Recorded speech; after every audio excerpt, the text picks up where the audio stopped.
快跑啊！官兵打来了！他们杀人放火，什么事都要做，还要吃人肉喝人血，刮人皮啊！不走，就是不走！我活半辈子什么事儿没见过，屁大的孙子哪里有乱兵来？来就来，我这个老婆子跟他们拼了！娘，你就下来吧，是真的打起来了。那些乱兵见人就杀的。死婆子视财如命，非要拉着全家一起陪葬。就是你这个灾星来了！去年冬天才冷着出奇，冻死我一窝猪仔，灾星野种啊！哎呀！娘，你咋了？穿越，又是穿越！我一个中药房员工，在家看荒野求生视频好好的，怎么就穿进男频爽文了？穿成男主也行啊，偏偏是个作天作地的反派救母，在逃荒路上被男主嘎了。不行，我得活命！娘，你快醒醒啊！我们不走了，都依你，不走就是了。表哥，你带着表嫂快走吧，反正我命贱，不怕死。小天，这说的什么气话？我娘平时脾气不好，你也不能这时候祝她死呀！娘，你醒了。哪里摔着没？娘，村里人都走光了，咱们还是收拾收拾走吧。逃荒路上全是抢粮抢人的，还得防着这个男主嘎我。既然男主要去投兵，那就让他去啊！我带着儿子媳妇找个深山老林开荒种田，躲过这阵子乱兵才是正经。娘，咱们真不走啊？村长要叫人聚着走，不会出事的。我们还是跟着大家一起走吧。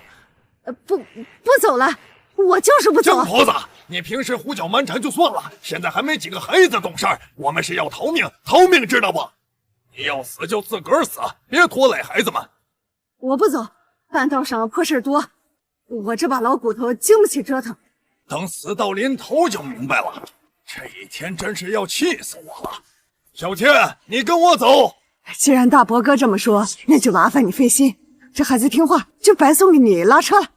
舅母，我怎么能丢下你们单独走？阿瑞，去给你表弟收拾东西，让他跟村长走啊。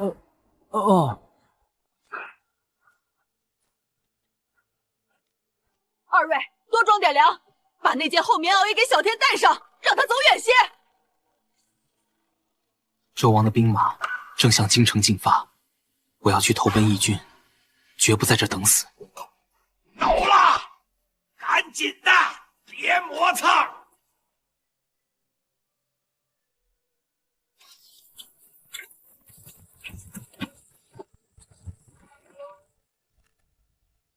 表弟在咱家长大，遇上事还是说走就走。正如娘说的，不如养条狗。那小子，你愣着干啥？快收拾东西！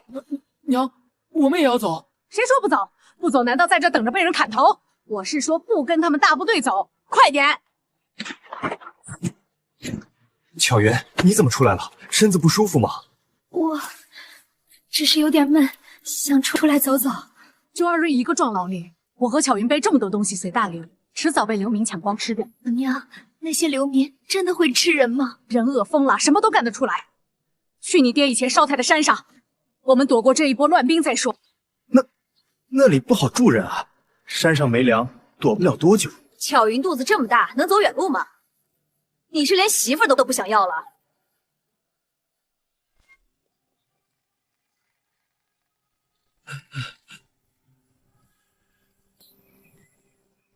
啊！难道流民这样快就要来了？二瑞哥还在家吗？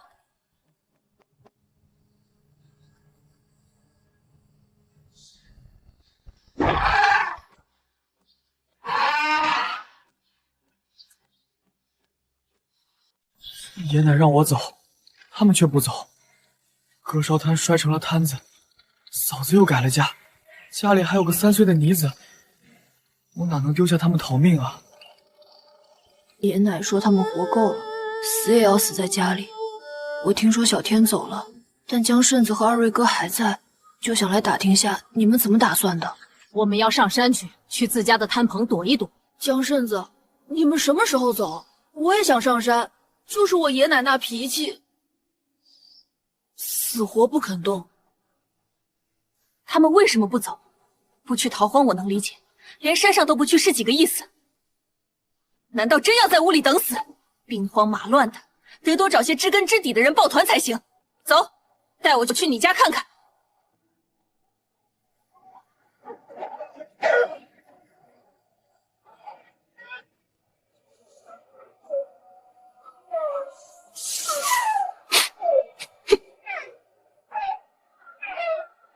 老头子，我们死了不打紧，让孩子们去奔个活路吧。让他走也没用，天要收人，谁也跑不了。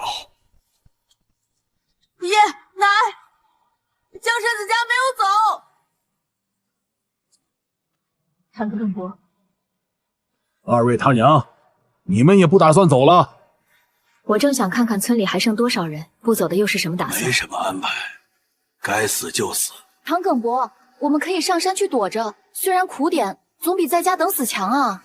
山上没地种粮，躲不了多久。要是这仗打上3、5年，迟早死光。死就死吧，早该死了。这老头是钻了牛角尖了，非要拉着全家等死。唐耿伯，你要知道，谁做江山都没有杀光老百姓、当光干皇帝的道理。现在我们只是躲避刚开始的流民和乱兵，等到战事稳了，自然会有人来管。是啊，老头子，说不定官府马上就能打赢，抓了叛兵，我们就能回来种地了。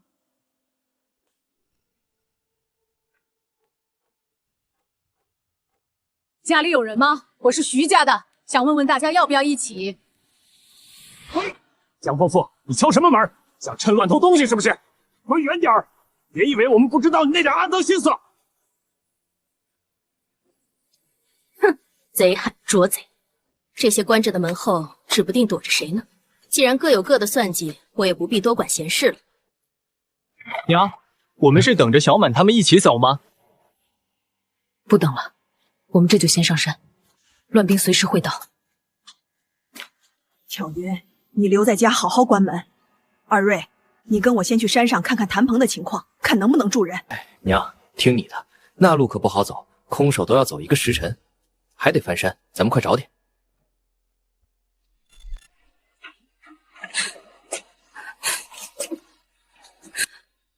这路比我想象的还要难走。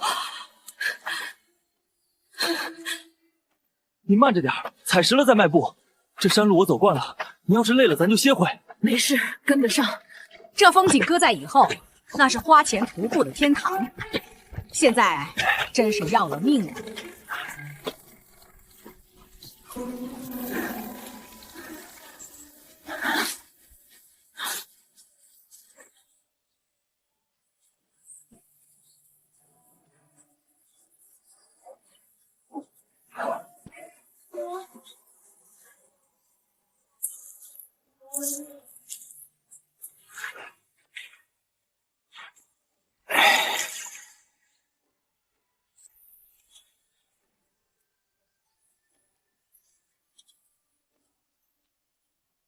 些碎摊渣还能用。娘，您要是想要，棚子后面还有呢，都是以前卖不掉，倒在那里的。好，阿瑞，咱们动起来，把地上的灰铲干净，垫上新土。这棚子顶漏，雨墙漏风，得重新修补。柱子还能使，换个顶就行。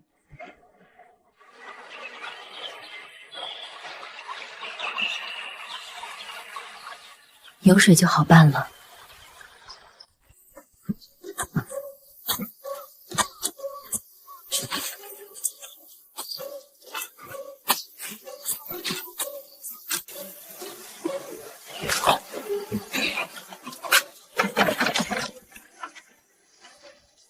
总算有个落脚的地方了。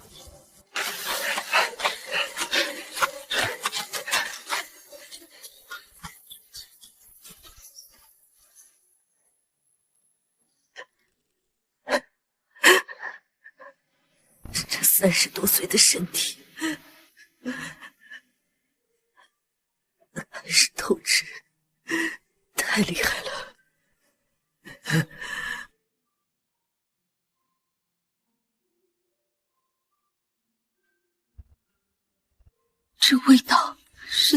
好猜，我到底是在书里，还是回到了过去的巴蜀？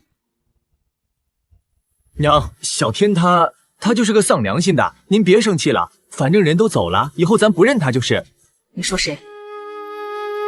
小天，聂翻天，只要活到结局，活到他当摄政王，我就能回现代。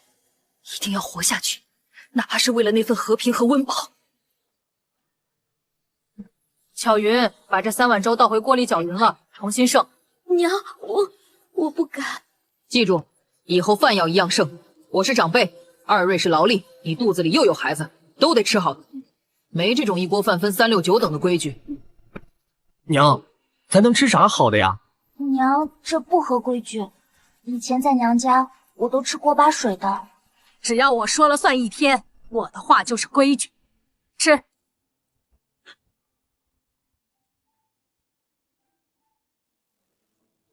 江婶子，二瑞哥，快开门啊！刘明进村了。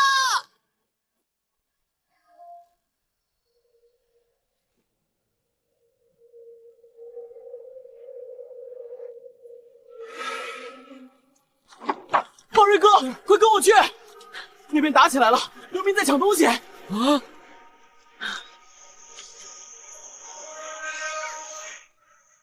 瑞，回来！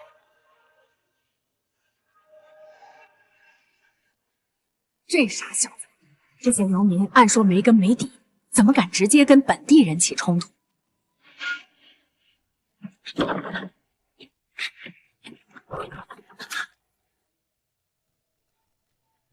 巧云，村里待不住了，明天一早必须上山。今晚咱们不能睡觉，你要是实在困，就在桌上爬一会儿，随时准备走。娘，我都听您的，您说咋办就咋办。看我干什么？烤你的火，别冻着孩子。元神以前脾气古怪，我现在要是突然温柔起来，怕是真要把这孩子吓坏了。小云，快开门，我回来了！外面怎么样了？来了多少流民？刚才都干啥了？娘，是流民来了，还抢东西。来了20几个流民，先是要喝水，接着逼有才叔拿粮给他们做饭。有才叔家没答应，两边就打起来了。那些流民还想放火烧房，幸好我跟小满赶到时，有才叔家壮丁多，已经把人撵走了。这些流民真是可恶！有才家白天还偷咱们东西，仗着人多势众，流民敢抢他们，说明这些流民快要变暴徒了。若是再轻视，下次就没这么好运了。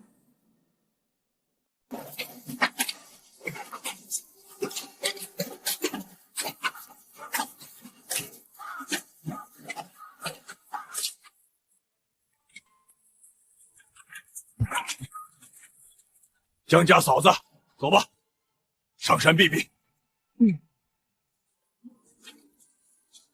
慢点，踩稳了。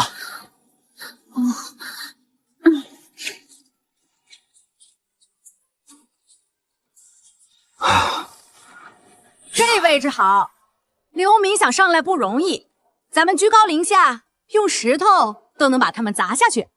娘，吃饱了我就去修棚子，晚上不能让您和巧云露天睡。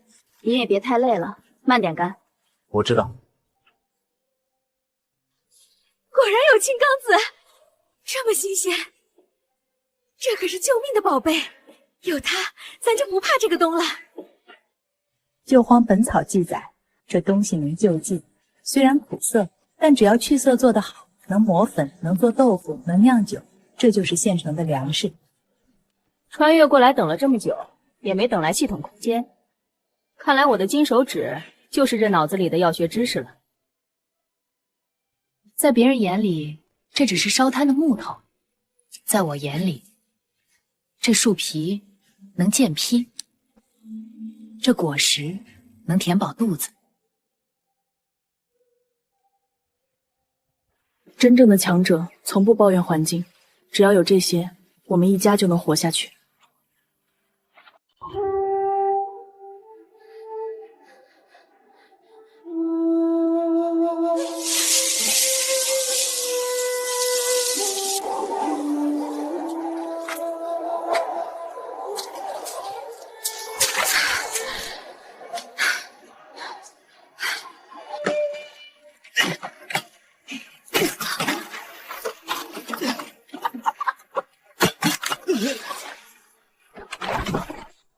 行了，下面的木棒别动了。捡些石头来，用水调和稀泥，从外面把墙砌起来。光靠木条挡不住风。再说了，这山上虽然没大兽，但等到天暖和了，草丛里那些花花绿绿、长长短短的大辣条可不少。蛇不怕人，还会进屋吃耗子偷鸡。只有把墙根封死，才能睡个安稳觉。可是我不会砌墙啊。娘，我也不会。不过技能还得靠传承，还好我以前学过。巧云，你别跟着瞎忙活了，去拿一段腊骨头炖上，再蒸3碗苞米饭。好。奶娘，今天能吃肉啊？你不想吃就别吃。既然已经把男主放飞了，就没必要再虐待这俩傻孩子。不过不能变得太快，免得被当成妖孽附身。真的有肉吃？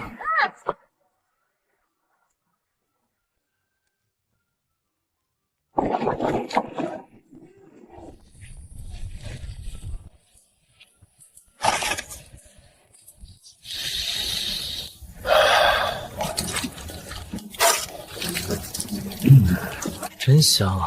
要是小天也在。书里说原身虐待男主，看来这哥俩感情倒是不错。不过现在不是心软的时候，多一事不如少一事。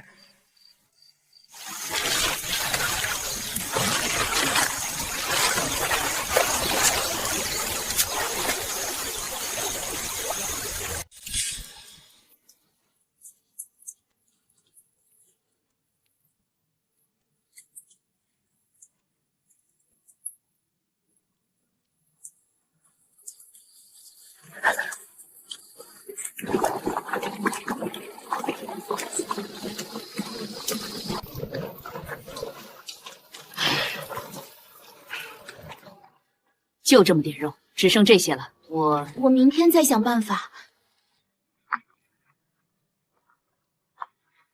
巧云，下次再炖肉，多放些。现在是非常时期，不吃饱哪有力气干活？那任你上流民，肚子里有货也能多跑几步。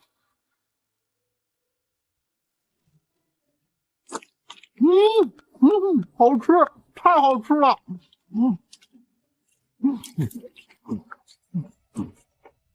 巧云，忘了我昨天说的话了，该吃就吃。我徐家还等着你生个大胖孙子呢。媳妇儿，你吃，我这儿有萝卜，也好吃着呢。这种纯良土猪肉在现代可是特供级别的，久违的饥饿感让这肉香简直挠到了胃里的痒痒肉。这哪是饭，简直是沙子！没脱皮的苞米碎块，吃一口满嘴乱窜还渗牙，嗓子都要被划破了。我饱了，你们分了吧。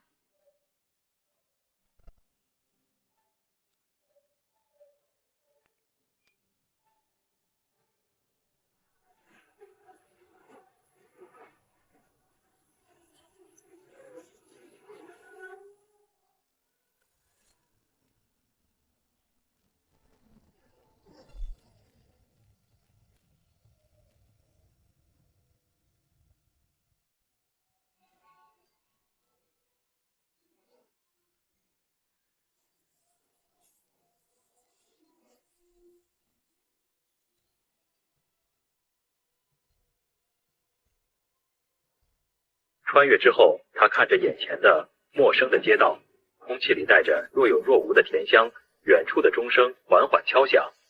他不由得伸出手，想确认这一切是不是幻觉。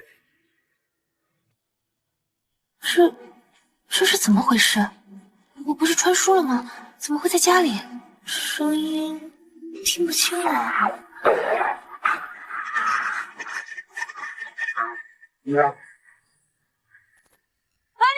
醒醒！山下，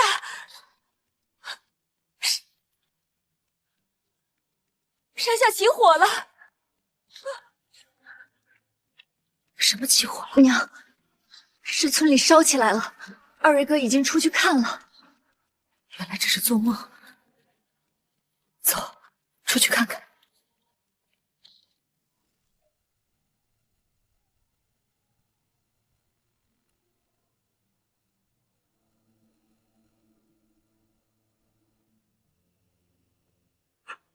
被烧了，全烧了。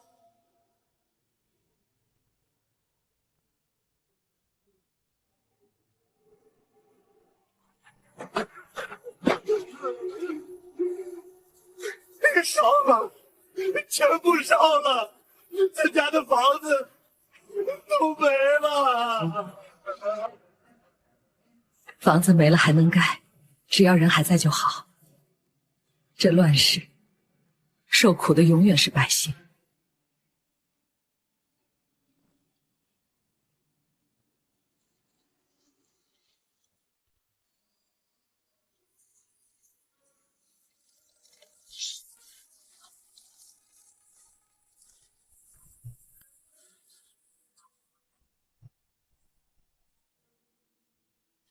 娘，我想下去看看，看看村里到底咋样了。看什么看？现在下面的流民正等着人去看呢，人家好抓住你割肉吃。好心害死猫！你是嫌命长了？东北傻狍子挨了一枪都知道跑，你还要回头去找谁打的你？我不下山，我去小满家探棚看看。昨晚也没顾上帮忙，不知道他们咋样了。去吧，别走远了，就在山上转。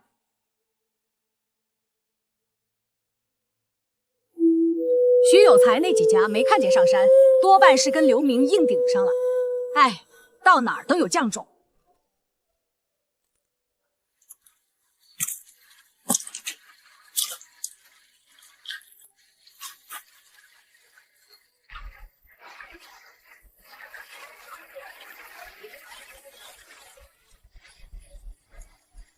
娘，这青果有毒，您泡着它干啥？全家吃。求娘，我错了，我每天只喝清汤，我不敢再吃饭了。求娘，你一惊一乍的干啥？起来！我没事。就你现在这干柴一样的身体，还怀着孩子，只喝汤不要命呢。娘是要毒死全家吗？昨晚那是断头饭。谁说要毒死人？这些青刚子能吃，只是要先去了毒性。这玩意儿叫橡子，里面有单宁，苦涩有毒，但是只要砸开，用长流水泡上几天，毒性就没了。磨成粉做凉粉、烙饼都行。这是咱们接下来的口粮。真的能吃啊？娘娘什么时候骗过你？起来吧，去把早饭做了，干菜糊糊煮稠一点儿。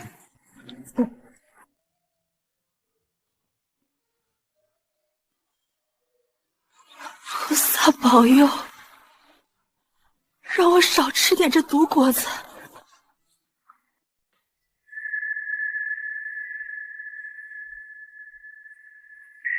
有人买锅做饭就是好事。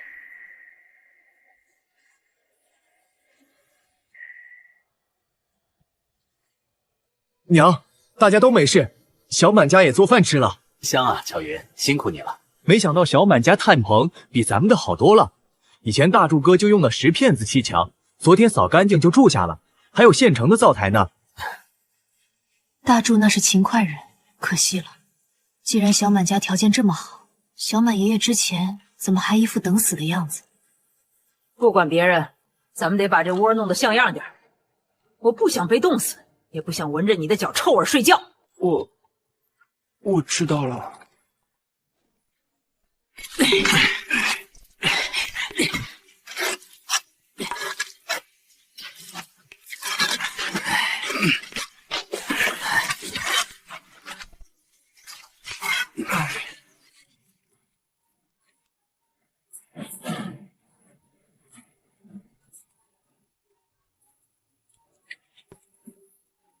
必须得开单间。二瑞那呼噜声震天响，再不分开睡，我神经都要衰弱了。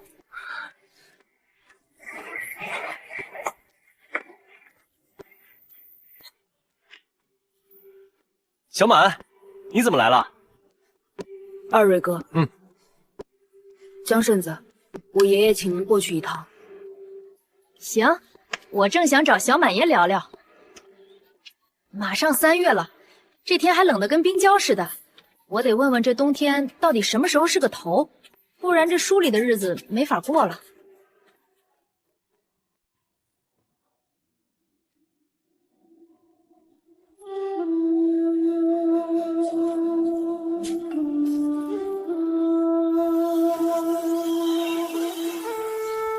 果然是老猎户，这选址比我那强多了。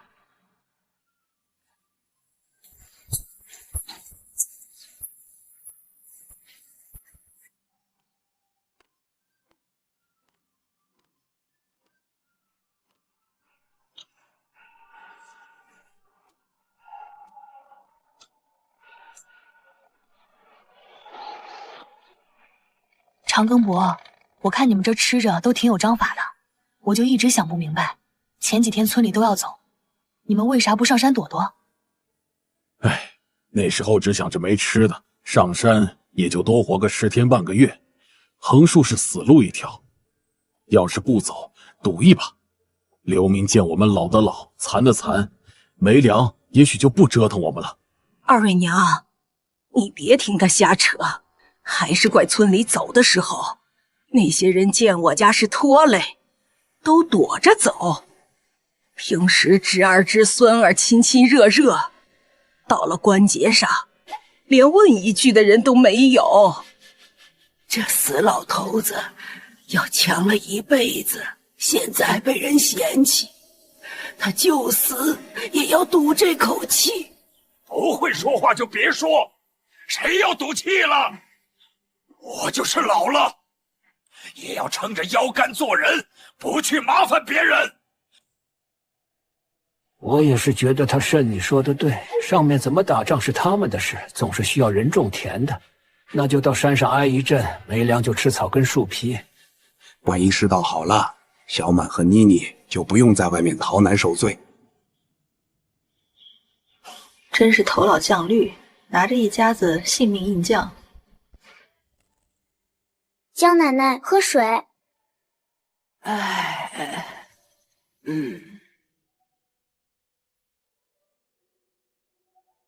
妮妮真乖。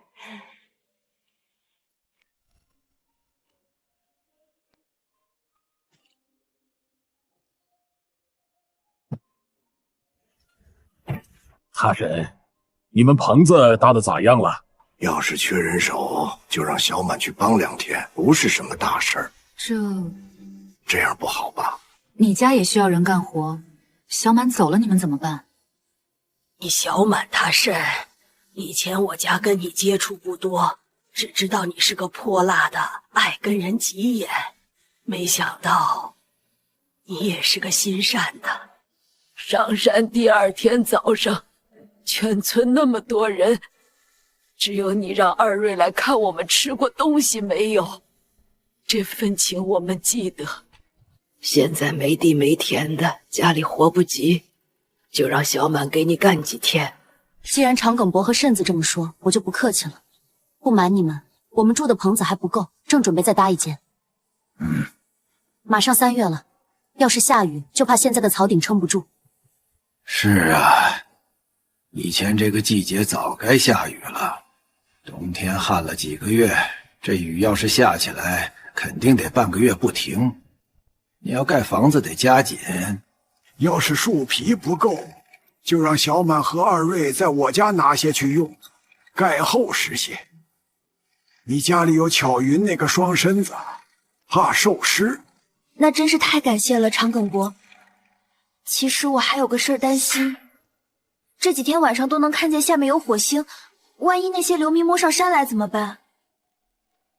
我让小满叫你来，就是为了说这事儿。从村里到这片山的路只有一条，我准备封路。以后只有我们2家人知道怎么走。流民上不来，村里那些嫌弃我们的人也别想上来。你家要是还有什么东西要回村拿，就赶紧去一次，以后就难再走。家有一老，如有一宝，这话真没错。这简直是老妖怪，不，老神仙啊！听您的，长梗伯，咱们就把这山给封了。江顺子，这是俺爷让俺送来的，盖个小单间够用了。替我谢过你爷。不过盖房先不急，咱们得先回村一趟。啊，以后就不再下山了。苞米面快吃光了，得把家里的石磨搬上来，不然以后咋磨粉啊？还有床铺，纸铺树叶太硬了，怎么也得弄些干草上来。石磨几百斤，干草占地方，这山路怎么运？咱们是逃难，不是搬家。其实我也觉得缺东西，可到底缺啥？哎，空想没用。村里那些不走的，怕是早把好东西搜刮一遍了。流民又过了一茬，只能去碰碰运气。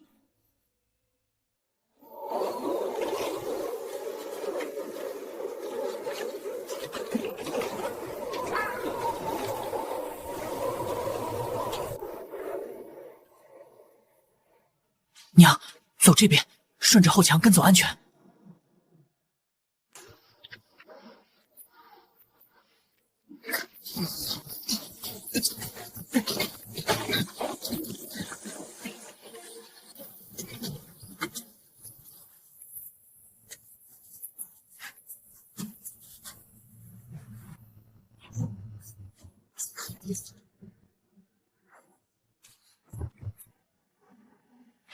顺子，这桌子腿断了，那是缺角的，好东西都被挑走了。意料之中。走，去下一家看看。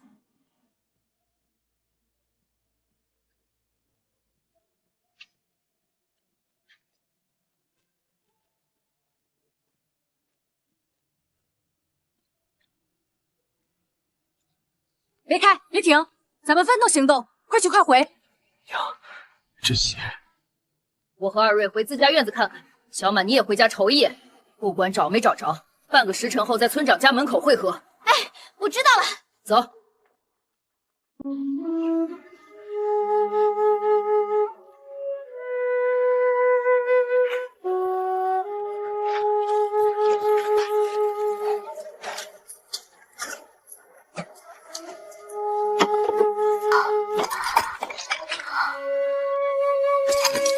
这可是救命的火种，没打火机，没火柴，丢了一副还有备用。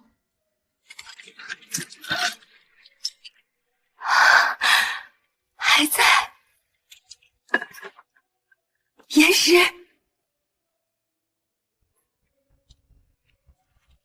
巧云那天还嫌弃这玩意儿，硬要扔了。哼，没岩人就没力气。这粗岩结晶虽然杂质多，关键时刻能救命啊！雄黄粉，太好了！山上蛇虫鼠蚁多，正愁没东西治它们。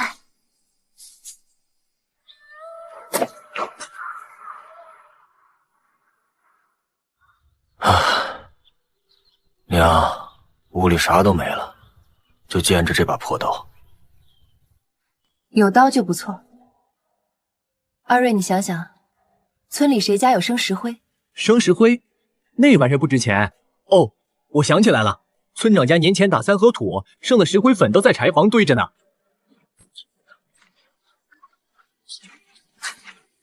走，去村长家。路上挨家挨户进厨房，把那没人要的岩石都给我收了。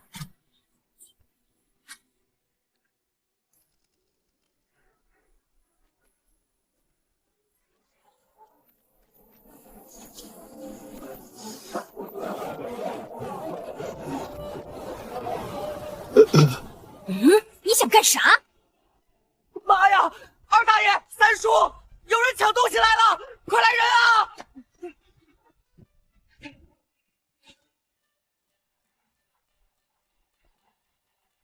抢东西，咱们别傻站着，快躲起来！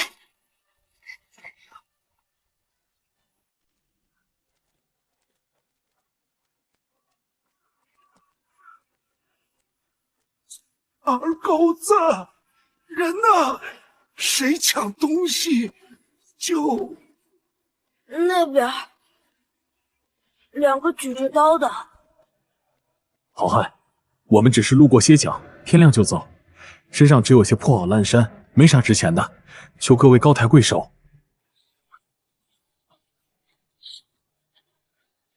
既然是路过，那就赶快走，再不走我们就不客气了。好，我们这就走。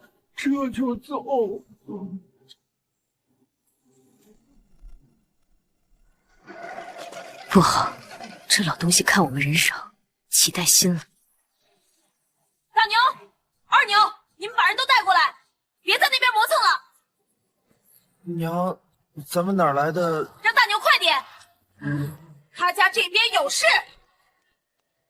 叨扰了，我们这就滚。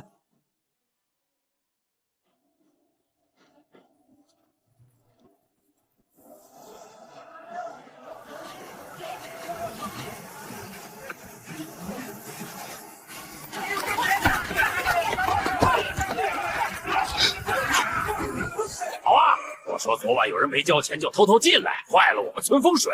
原来是你们，总算抓到了，交钱，不然别想走。石有才说，他们没走，还在村里勒索流民。这2家人仗着人多，这是先偷后抢了。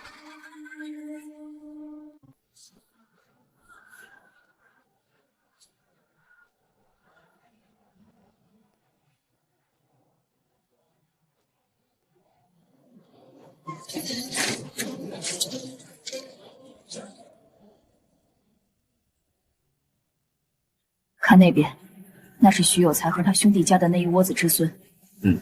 这徐家3代人就能凑出10几个青壮，平时连村长都得让他们3分。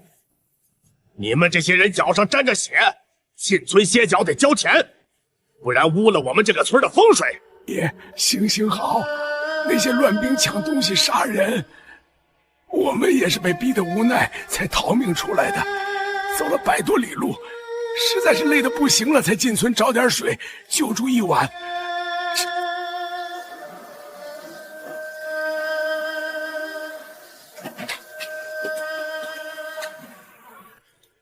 别说那些没用的，我这个人也不是斤斤计较的，给钱给粮随便你选，1人2斤粮，要不然就是500文钱。500文，以前都够一家人用2月了，现在找个空房子打地铺就要500文，这还不如直接抢。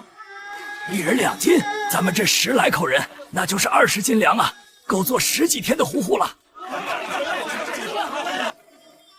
出门在外谁都有难处，你别过分了。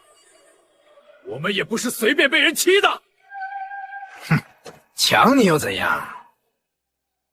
你出来不就是给人送钱的？有本事你就学爷一样守着自己的村子，别跑啊！没长蛋的东西！抓住他！给我站住！走，往后退！那边，别看了，躲起来！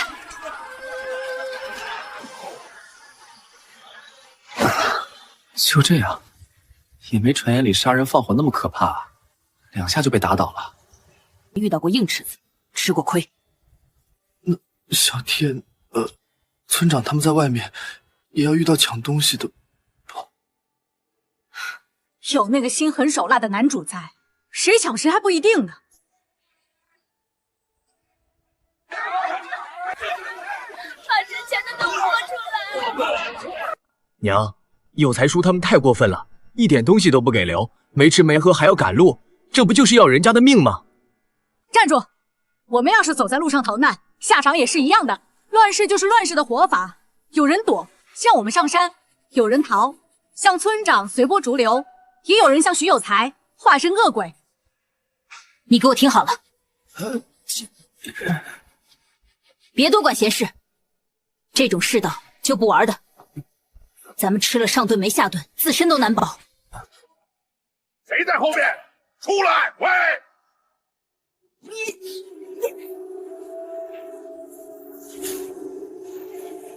有才叔，我是到家里取点东西。该死，怎么偏偏这时候撞上？徐有才现在是劫匪，肯定不想让村里人知道他在干这勾当。你刚才都看见啥了？我没看清，我什么都……啊，想好了再说，小子。这是要杀人灭口。小满是家里唯一老弱，他要是死了，那一家子老弱病残就完了。哼，有才大哥，这孩子是跟我来的。小婆子，你来干啥？哎，徐有才，你自己拉屎不遮脸，还不怕别人看？现在还好意思问小满啥意思？啥意思都跟我们无关，多看两眼我还嫌个英人呢。告诉你，我们是这个村的人，想来就来，想走就走。村长才走2天，你就要山中无老虎，猴子称霸王，休想！蒋婆子，你信不信老子打死你？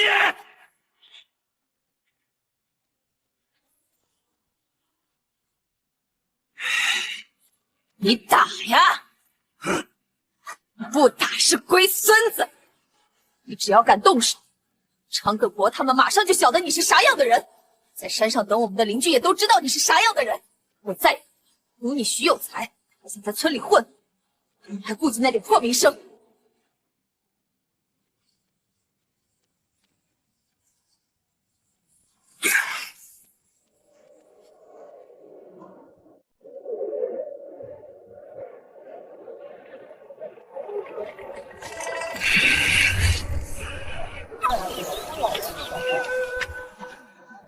哎呀，江婆子，大家都是一村的，往上数还是一个老祖宗，别把话说的这么难听嘛。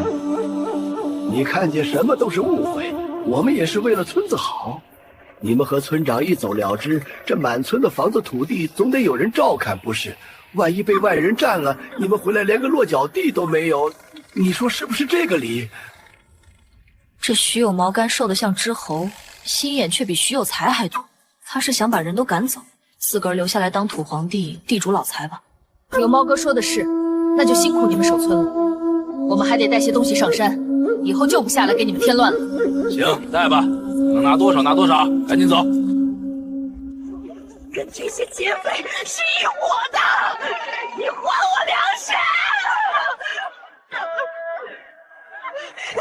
你们的粮食又不是我娘抢的，跟我们有什么关系？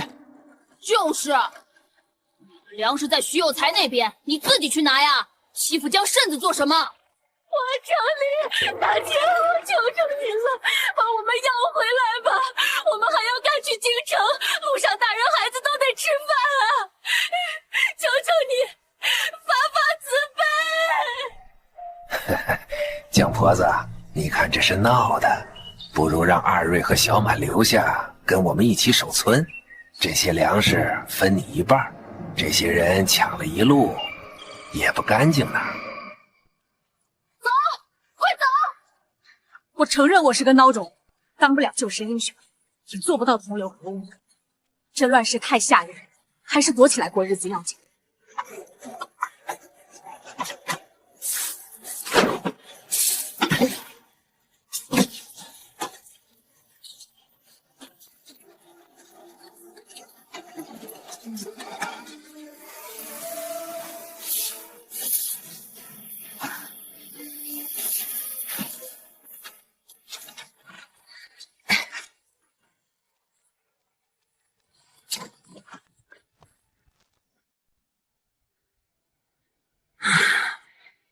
这石臼虽然重，但以后虫鸣少不了它。为了细粮，拼了！江婶子，别搬这个，死沉死沉的。我爷会石匠手艺，你只搬那个石磨就行。石臼以后让我爷找石头给你打一个。真的？你爷是石匠？当然，爷的手艺可好了。来，一起抬。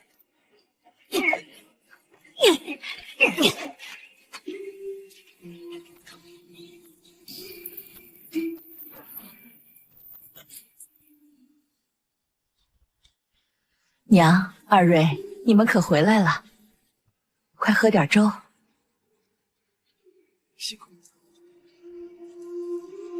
辛苦你了，乔云。哎，我的老腰，这身子骨真是不服老不行。什么田园牧歌，什么诗和远方，全是骗人的。哼，这才干了几天，我就快累散架了。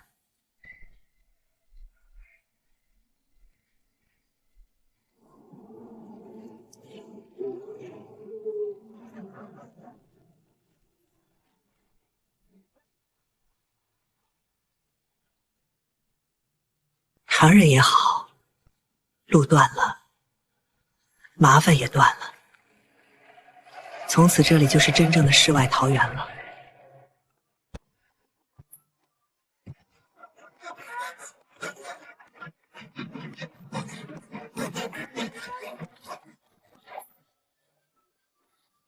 这苔藓可是宝贝，防风又保暖，以后冬天就不怕冷了。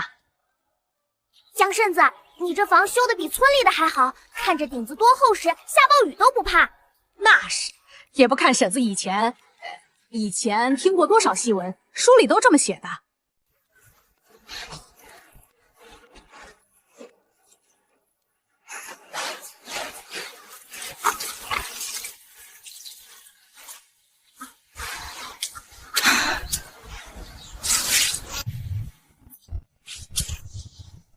江家大妹子，你这灶台怎么连着床啊？这烟道还贴着墙走，真是稀奇。这叫炕，冬天在灶里烧火做饭，热气顺着烟道走，晚上睡觉这床就是热乎的，舒坦着呢。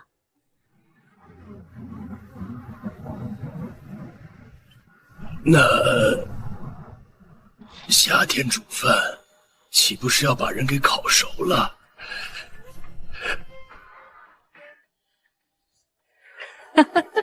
老爷子，夏天咱们烧这口炕灶，或者把烟道堵上，热气就不过去了。啥热气？你说烧炕，不就是用火烧吗？不就是这样吗？直接用火烧，那不成炒干豆子了吗？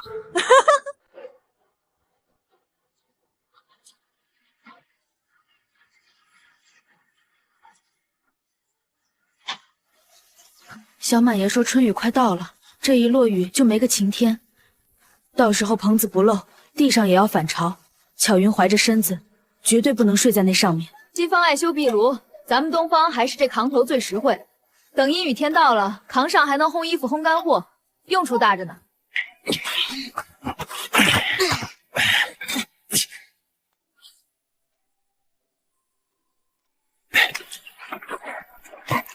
快好了，再压一遍就平了。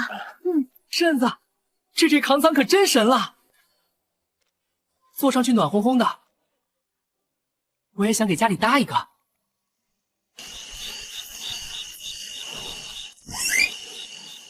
他婶子忙着呢。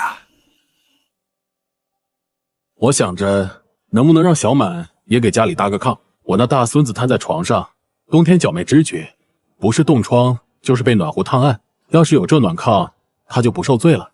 这是5个鸡蛋，你别嫌少，是份心意。长庚伯，您快拿回去。小满已经学会了，让他回去搭旧时。您家里老人孩子都需要补身子，这鸡蛋我不能收。他婶子，你就收下吧。我这老头子现在就靠这点骨气活着。唉，要是以前你有这手艺，让二位他们出去帮人打炕，1个月能挣不少银子。现在只能换5个鸡蛋。行，那我就收下了。长庚伯，您家搭炕的时候再修一道火墙，散热快，以后还能在墙上挂东西烘干，全家人都能取暖。这青冈子丹凝重，有微毒还苦涩，要是柴火够，煮几次也能成。可现在没空打柴，只能靠这长水浸泡了。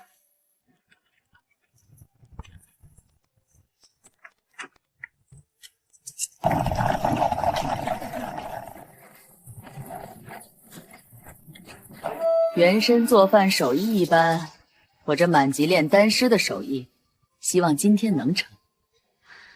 反正这荒年，只要不毒死人，吃什么都香。葱姜蒜没有，酱油醋也没有，辣椒得留种，舍不得用，只能靠这老盐水、酸萝卜，还有这煮玉和花椒了。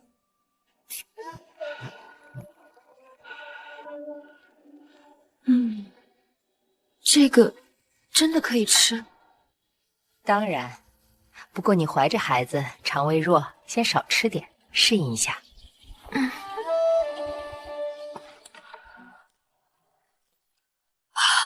娘，这味道真好，我能再吃一碗吗？不行，这东西淀粉重，不好消化，你只能吃一碗。等会儿给你煮个鸡蛋补补。只能吃一碗啊！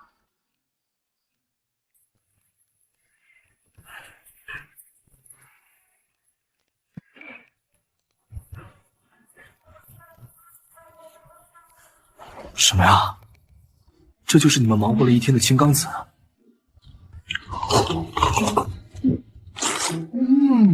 哇，绝了！以前跟小天他们躲着大人偷捡青冈子烧着吃，又苦又涩，没想到还能做成这种冻皮，真好吃。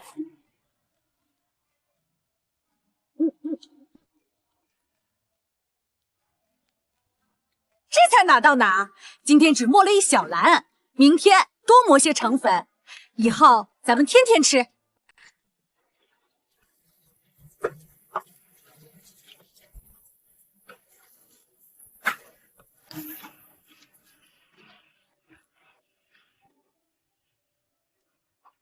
巧云，锅里你看着，我带二瑞去小满家看看。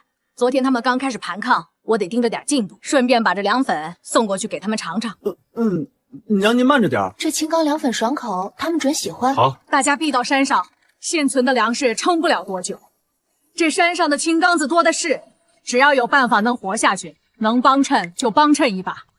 等春雨一下，草木萌芽，日子总会好过些。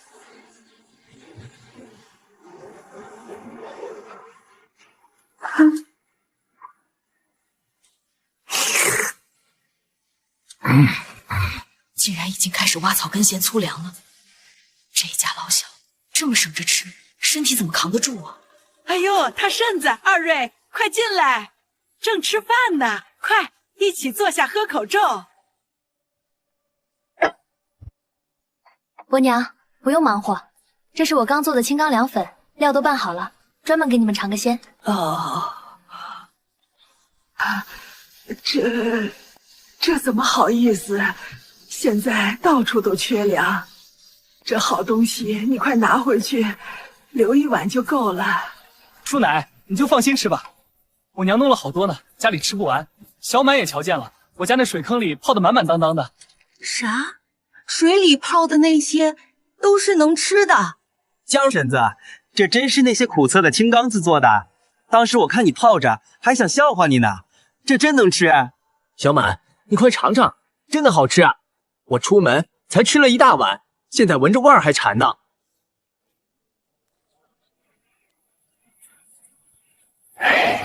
大婶儿，这份情我老头子领了。老婆子，给大家分分，吃。竟然不涩，酸辣滑溜，这比草根强100倍啊！好吃，真的好吃！快，给大柱送点过去。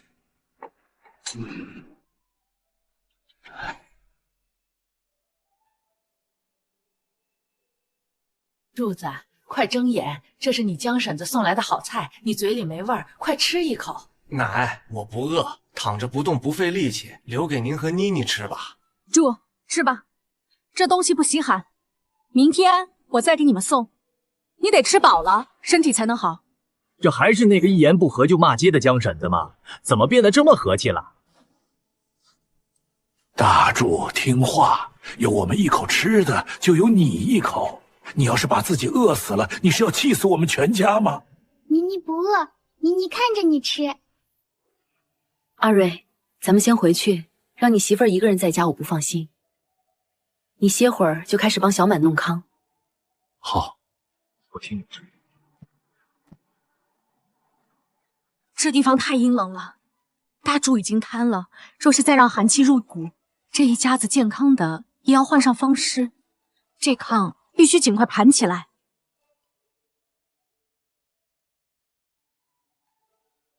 巧云，吃完这碗，你就留在家里剥那些青果壳。以后每天磨粉的时候，记得多磨一些给小满家送去。知道了，娘。小满家现在确实难，咱能帮一点是一点。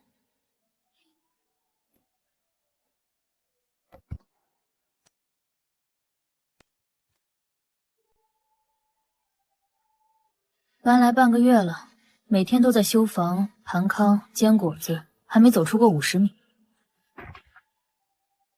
这滩药倒是天然的求生资源。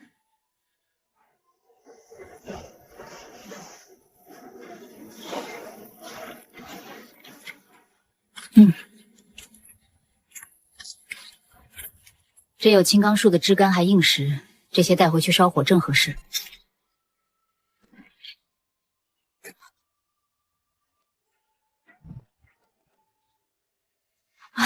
这块地坡度缓，碎石多，正是开荒的好地方。等雨水一到，就能播种了。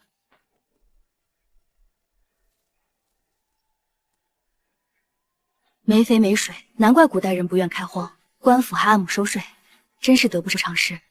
不过我有办法。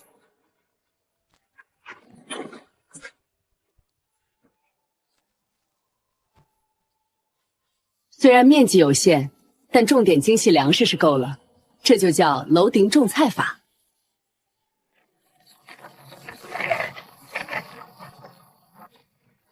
巧云娘，等这批粉磨好了，咱冬天就不愁饿肚子了。等明年梯田里的庄稼长出来，咱的日子肯定越过越好。是啊，日子总会好起来的。一头牛，老婆孩子热炕头，简单的幸福才是本能啊。是这个梦，还是这才是现实？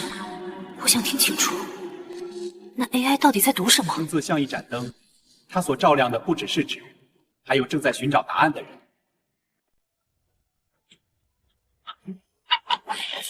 让你们把鸡鸭杀了，带着这些活物怎么赶路？走了快1天才走20里。村长叔别急嘛，一会儿鸡下了蛋，先给您家送去。哈哈哈！你还笑？在这死婆子在玩什么把戏？难道又是想污蔑我偷钱，好在大伙面前打死我？吃的有鸡，抢啊！快打回去！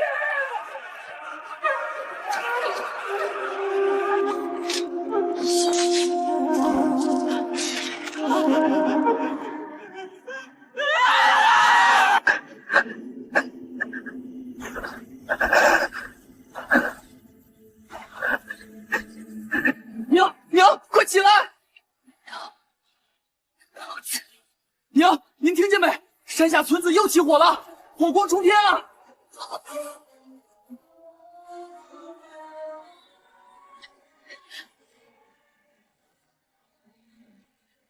娘，快起来！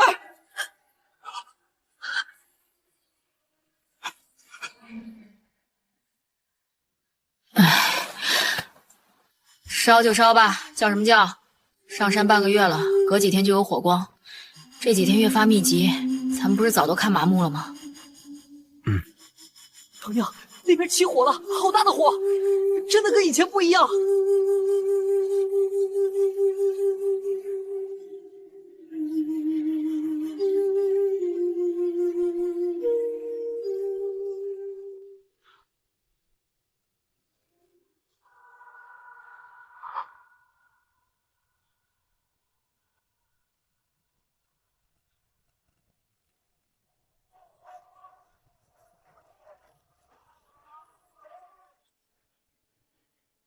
娘，这下是全完了，全完了！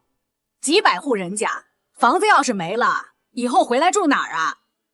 难道这书里的世界烧了，还能复原吗？江身子，二瑞哥，我爷说天干物燥，风又大，要小心，山火烧上来。啊！娘，那咱们现在又要跑吗？火接风势，要是烧上来，10几分钟就能到顶。砍隔离带，就咱们3个人，几十米宽的带子根本砍不出来。浇水，那点泉水瞬间就会被烘干。我们只有跑。好，这黑灯瞎火的往哪儿跑？一脚踏空就是压呀！是啊，因为我奶腿脚不好，妮妮还小，这晚上根本走不远。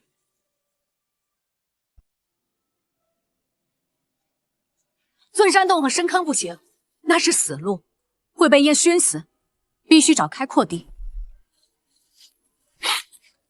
二瑞、小满，你们闻到什么味儿没有？巧云，你闻闻，你能闻到什么？没有，只有二瑞哥晚上拉的屎臭味，没有其他味儿了。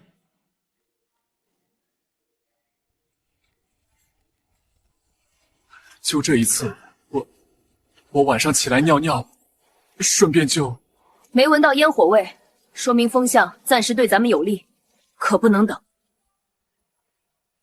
二瑞，带上小满回去，把家里的粮食用石头泥土盖住，然后把人都带过来，快！好，我这就去。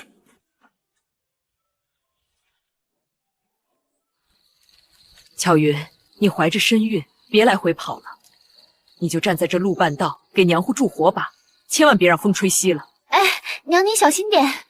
幸好白天把梯田的路平整过，梯田树砍得差不多了，只有矮灌木，只要清理干净，那里就是最好的隔离带。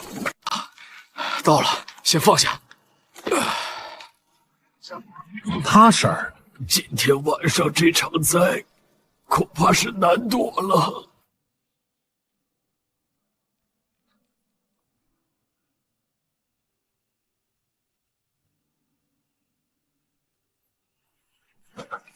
完了，这火起了，到处是枯草树叶，连口救命水都没有，走到哪儿都是个死啊！张耿博，别泄气，这里能避火。这里以前是个乱石坡，咋变出一圈圈平地来了？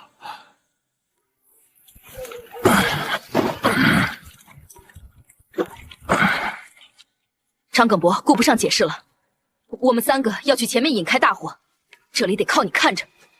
火一来，山里的野猪野羊会被烧急了乱跑，你得守住，别让野物冲撞伤了人。好，我守着，你们放心去。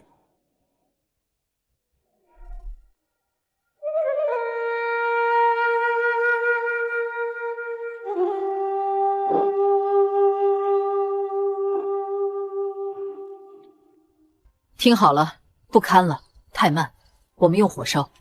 娘，用火烧，那不是顺风点火，烧出隔离带，看准了，只烧这一小片。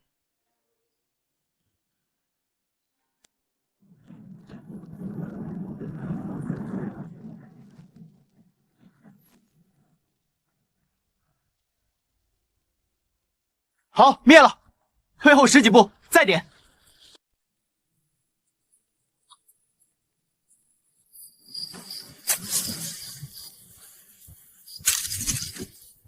二位媳妇儿，你娘啥时候开的荒？这一片地土肥得很啊！祖祖辈辈走的石头山，咋就突然变出这么好的地了？婆婆说这叫梯田，土薄也能种，想要多深就能多深，以后还能蓄水插养呢。婆婆昨晚跟我讲，以后有了收成，家里能吃白米白面，喝稠稠的米粥，再也不缺吃的。小满他爷，等火过去了，咱们也开荒，总不能天天指望二瑞娘救济，自己种点瓜豆红薯也能红。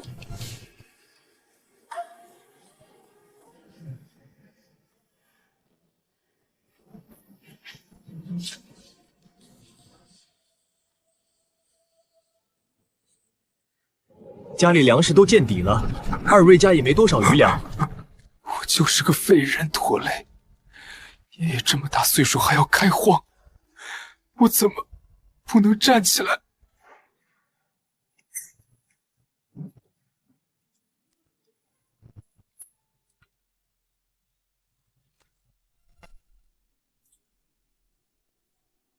六娘，太热了，我脱了干吧。不许脱，这是火场，脱了衣服皮都能给你烤熟脱落，穿着还能隔热。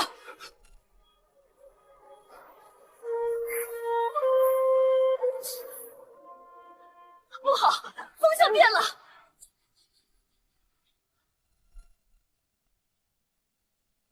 山下的火烧上来了，把这里的明火全灭了，赶紧回地田，快跑！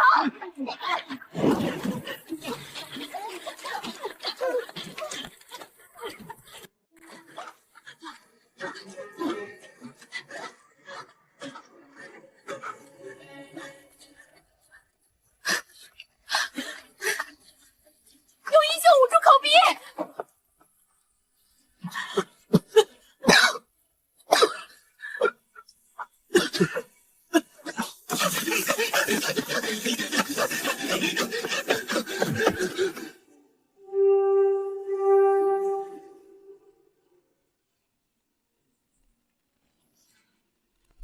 风又大了，火势怕是要往这边压。二瑞娘，你们在哪儿啊，娘？二瑞！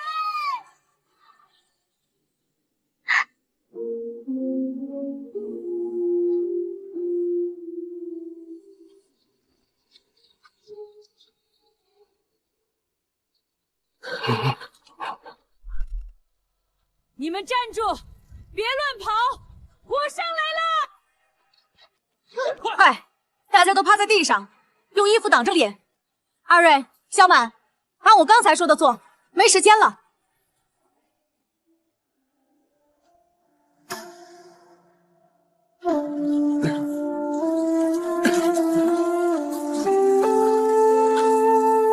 一会儿火上来了，我们就要这样把脸贴在土里。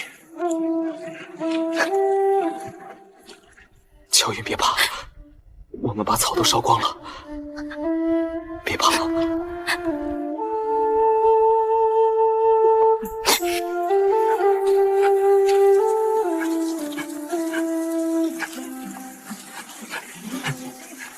烟火会从上方掠过，越接近地面越安全。只要熬过这一波热浪，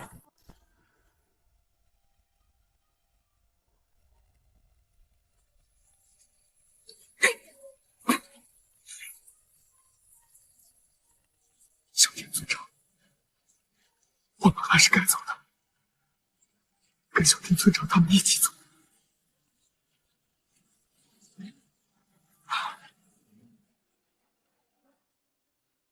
以前哪怕上厕所都没人送纸，现在生死关头竟然有人护着，这便宜儿子还真有点不一样。娘，巧云，我们活着，我们没死。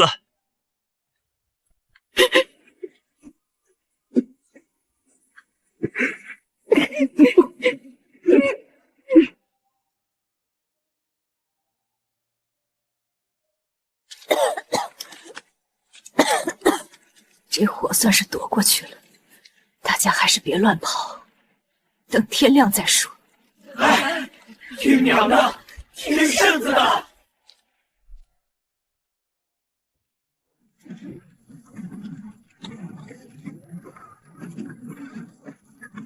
使劲儿，再往下拉！水来了！快，再来几桶！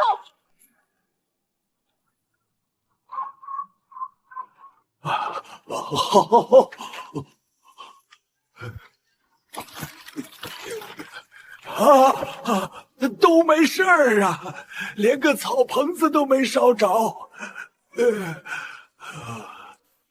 多亏了江顺子，让我们提前把周围的草烧了，火头根本没过来。真是佛心高照，祥瑞当头啊！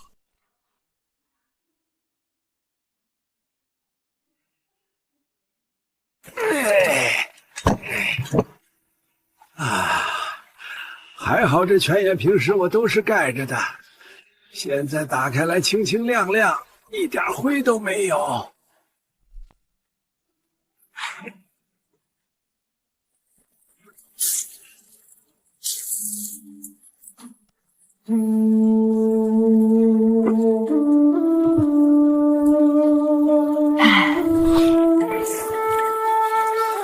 娘，这面糊真香，活着真好。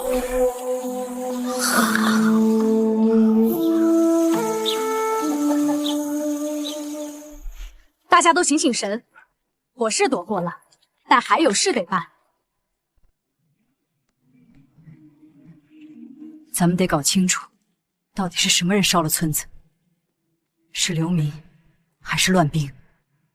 要是乱兵，我们白天绝对不能生火做饭，也不能随便露头。如果是流民，烧过房子应该就走了，威胁不大。还有，咱们得去看看其他几户人家。娘是说赵丽书他们？对，都是同宗同源的。若是还活着，咱们搭把手；若是，也得帮忙收敛收敛。还有这周围的余火，得灭干净。小满叔，您带着小马就在这附近灭火，照顾好家里老小，有动静赶紧躲。阿瑞，你跟我走，去看看那几户人家。哎，听娘的。等等，原来的路堵了，你们走不了，跟我来。二瑞娘，把这绳子绑树上，从这陡坡下去就能绕过塌方。这哪是下坡，这是要我飞檐走壁呀！叔公，我走倒是行，可我娘她是女人家，哪儿走过这悬崖边啊？没什么，只是下一个坡而已。给我。小时候跟爷爷采药，比这更险的地方都去过。不过现在这身体手上得装得像个新手，别吓着他们。走，去赵丽他们那边。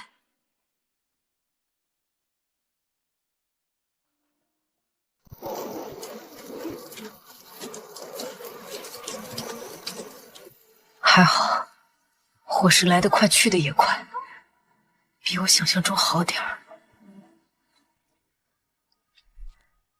赵丽家的棚子被烧了。娘，你看那里，是不是一个人？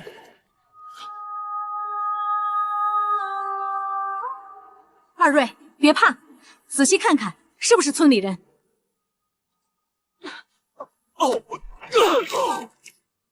这是赵丽他爹！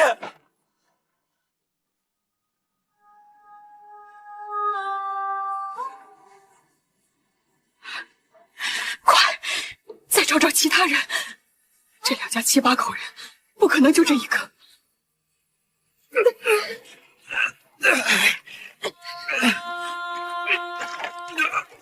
是赵丽媳妇儿。这绝对不是一般的流民，这是屠杀！快走，我们马上离开。等等，先去原来的路口看看。你看，有人想上山，被堵住了。娘，要是没堵住，赵丽家的下场就是我们的下场。他们上不来，才放火烧山。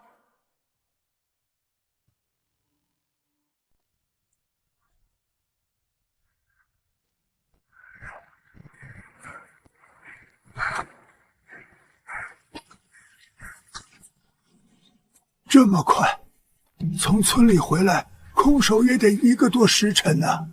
二瑞娘，你们怎么脸色这么难看？娘，你是冷吗？脸怎么这么白？我们没有进村，刚到下面赵丽家，赵丽家人全部失踪了。赵丽爹和他媳妇儿死了，是被人杀死的，火也是那些人放的。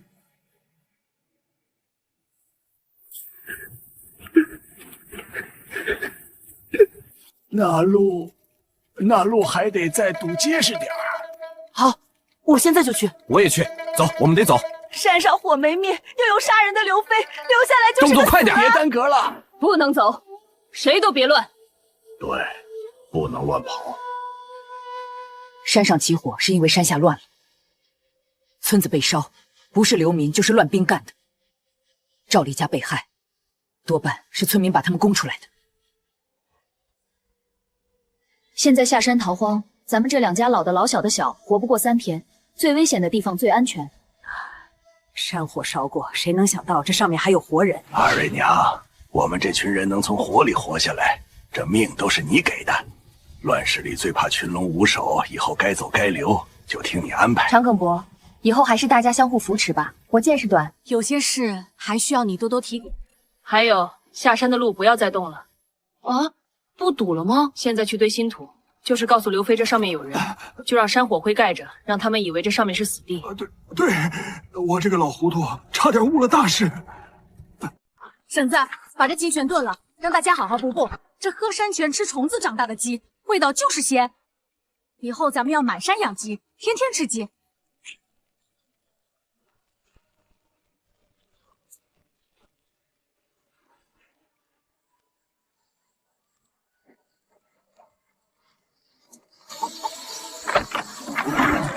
哎呦，他们都快饿死了。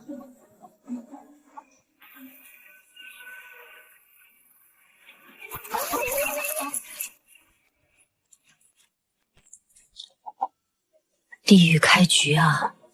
带着这么一群人活下去，谈何容易？可连鸡都知道找吃的，人还能活不下去？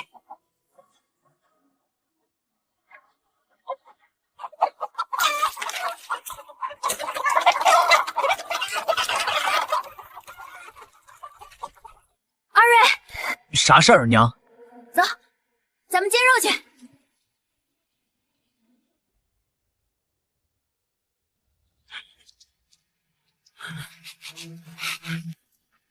刚才下山我就瞧见了，林子里好些鸟都被烟熏落了地。二瑞，拿上筐，跟娘捡肉去。娘，我不去，那玩意儿看着像昭丽他爹。哦，混账东西！你就不想给你媳妇儿多吃点肉？巧云肚子里还怀着你的种，你就不想想你老娘我也要吃肉？你不去，我就是一个人去！你这个不孝子，在那儿瞎矫情什么？娘，别生气，我去。我跟娘去捡肉，这还差不多。房井烧了也没东西补，填饱肚子才是正经事儿。走，去叫上小满，让巧云带着剥好的金刚子去小满家待着，别一个人落单。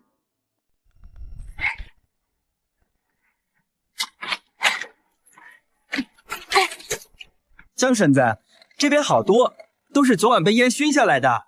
娘，这也太瘦了，去掉毛和肚肠，总共就1口肉，这几十只也不够咱们2家人塞牙缝啊。蚊子肉也是肉，先收着。不过咱们的大头不在天上，在地下。都把眼睛擦亮点儿，找兔子洞。兔子这东西狡猾，洞口多，里面空气对流。昨晚火那么大，烟顺着洞口灌进去，他们要么跑出来，要么就熏死在里面。外面全是火，跑出来也是死，跑不远的就在洞里憋着。二瑞、小满，给我挖！原真有，这只躲在石缝里，皮都烧焦了。发财了，这一窝全是，还有好多小的。江顺子，这对兔儿给我好不好？妮妮每天都嫌不好玩，这对兔子给它养着玩。好是好，只是现在连青草都没有，你有法子喂活？能让妮妮开心几天就行。他娘走了，爹又那个样子，我想着能逗他笑笑也好。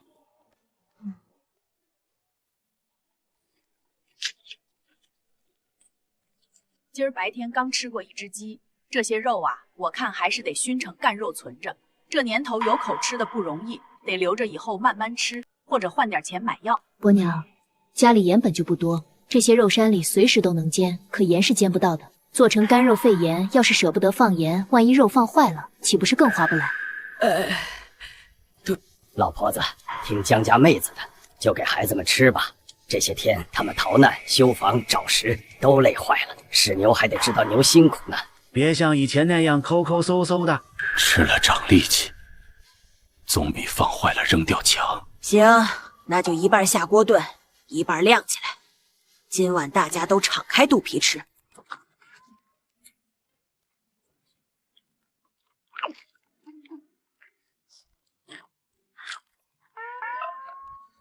长这么大还是头一次吃肉吃到想吐，这也太爽了！闭嘴吧你，别说了，我也快吐了。江婶子，这法子真好使，明天我早些去，别让其他野物把肉给煎走了。行，明天你们自个儿去再煎煎，多挖几个。不过我有言在先，千万小心，别走到火场里去。白天我看清楚了，这火是从两头烧过来的，咱们正好夹在中间。虽然咱们这片烧过了，但那边山峰还在烧，得防着火再蔓延过来。这几天能减多少是多少，久了肉就臭了，填饱肚子要紧。棚子晚2天修也不怕。这肉我家不能要，能得来这些东西全是靠大妹子你的主意。我家就出个小满，还是个半大孩子，跟着你们吃喝已经占了大便宜了。长梗伯，既然你之前说过以后什么事儿都听我的，那现在分肉这事儿你也得听。这规矩是死的，人是活的。你们二老要照顾病人孩子，这山路陡峭本来就危险。小满这孩子懂事，干活从不偷懒，我都看在眼里。咱们现在是一条绳上的蚂蚱，等熬过这难关，再讲以后的事儿。老娘，这野鸡看着虽然瘦了点，但好歹是肉啊，咱今晚是不是能炖一锅？这野货没油水，若是没大油大料红烧，炖出来比柴火棍还硬。咱们现在缺油少盐的，这肉留着做成熏肉。以后当肉干，应急救命用。这野味也就是听着好听，真吃起来还不如现代养殖场出来的。要是有红烧肉吃就好了。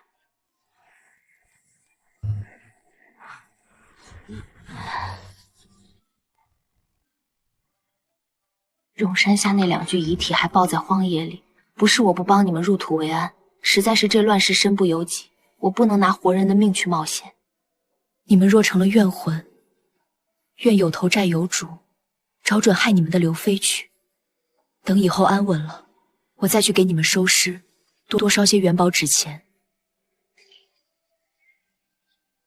二瑞叔，咱们走吧，趁早还能再捡点漏。二瑞、小满，记住我的话，就在过火的那片林子边缘找，绝对不能下山进村，更不能往火场深处跑，听见没有？江大娘您放心，我也叮嘱过了，我们惜命着呢。家里有粮，心里不慌，光靠那点死肉可撑不了多久，得找点长久能吃的东西。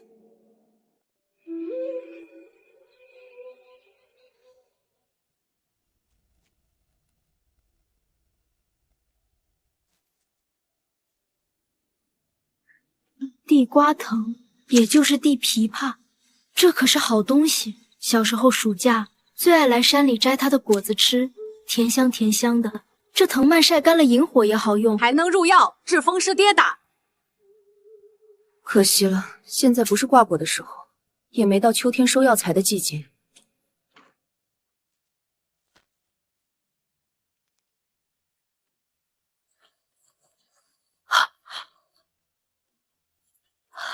这耳根这么多，这对于西南人来说，简直就是会上瘾的违禁品啊！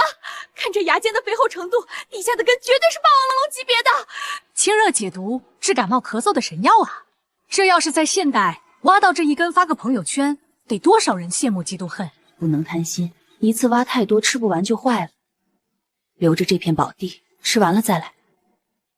折耳根只是小菜，还得给大伙找点顶饿的主食才行。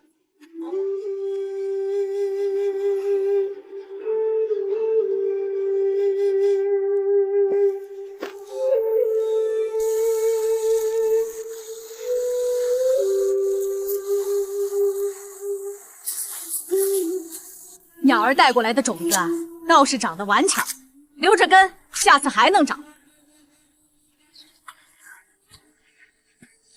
总算找到了。西南山区这地界，除了地瓜藤，就数这葛藤最能救命。要是能穿到5、6月份，这藤还能浇丝织布。现在老成这样，只能烧柴了。要是夏天穿过来多好，满山都是宝啊！藤没用了，根可是好东西，嫩白有须，磨粉炖煮都能行，还能解肌祛风、治腹泻。在这荒年，这可是9桌饕客都求不来的护身符，更是我的保命粮。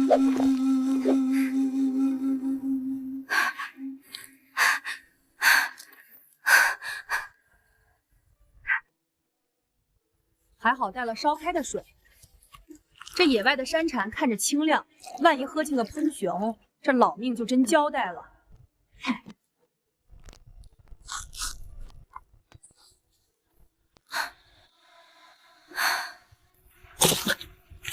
先苦后甜，生津止咳，是个好苗子。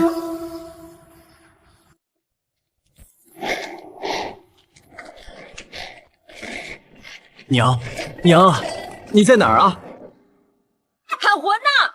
我这还没死呢！娘，您怎么一出门就是一天啊？叔公说您进这儿够了，急得我不行，生怕您出点啥事儿。二瑞，你以前没这么样多话的，现在是怎么了？吃错药了？我也不晓得，以前都是娘骂我，我不说话，现在娘不怎么骂人了。我这天黑了，娘快跟上，回家吃饭。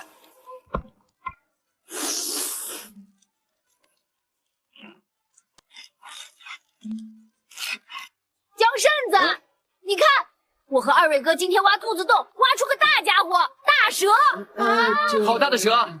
这蛇怕是有6、7斤了吧？长这么大，会不会已经是修成正果的蛇妖？这真的是妖吗？怕啥？要真被山火烧死，那就是修炼不成。你这是为民除害呢。你这孩子就是没心眼儿。你江婶子一逗你就怕，一会儿你少吃一口。哎呀，江家妹子，这不就是树根吗？这玩意儿也能吃？把这葛根切了，下锅跟肉一起炖上。能吃，不仅管饱，口感还跟山药差不多。饥荒年间，只要是地里长的，祖宗们都能想法子变着法吃下去。咱们没本事去掠夺别人，就得在这些东西上多费心思。这葛根最是平和，能治不少病呢。熬水再加点米煮成粥，能治消渴，也就是老口可多尿的毛病。要是小孩子受凉发热呕吐，就加点生姜枫糖。要是配上其他药，还能治中风偏瘫。二位娘，你方才说这东西能治瘫？糟糕，说多了。这些人都习惯选择性听话，我明明说的是中风偏瘫，我娘却只听到了个瘫字。原生是个不热心的性子，我也就没多问大柱的情况。再者长梗脖好强，总觉得家门不幸，从不在人前说苦。可中风偏瘫跟外伤瘫痪那是两码事啊。伯娘，我是听家里老人说过，葛根确实能治中风偏瘫，但也不知道跟大柱的情况对不对症。是偏瘫啊，我也不敢断定。二瑞娘，你娘家是懂草药的，你再好好想想，有没有什么口口相传的偏方，能治大柱这种瘫法的？长庚伯，不是我爱唠叨，要想治病，总得弄清楚大柱当初是怎么摔的，现在身体到底是个什么情形，我才好琢磨哪种草药管用。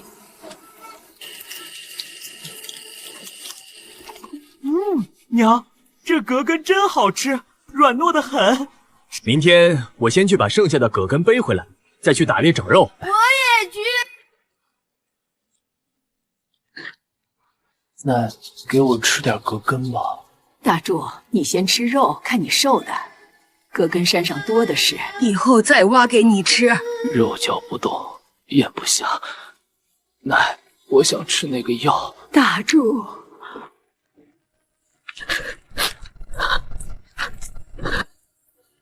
二瑞娘，你说的对，瞒着藏着也没用，万一试一试就好了呢？2年前冬天，大柱媳妇刚生下妮妮出月子，大柱在山上烧炭累了，本该歇一晚，可他惦记家里，硬是背着炭筐摸黑下山，结果失足跌下了山崖。人没死，伤了腰。刚抬回来那阵，腿还有知觉。我们耗光了银钱请郎中，针灸汤药全试了，可治着治着，下半身就没感觉了，连屎尿都……彻底塌了。他20岁的大小伙子，哪受得了这个？寻思迷惑了好几回。后来他逼着媳妇儿春凤改嫁，说不能耽误人家一辈子。春凤刚开始还回来瞧瞧，这2年另嫁了人，也就没音讯了。在医院见惯了生死，可如今感同身受，心里真不是滋味。看他手指和手臂还能动，这属于严重的截瘫，过了年的黄金期，痊愈几乎不可能了。长梗伯，大柱现在身体太弱了，咱们得先让他长点肉，把力气养回来。要是能调理好，让他手上有劲，以后至少能自己穿衣吃饭。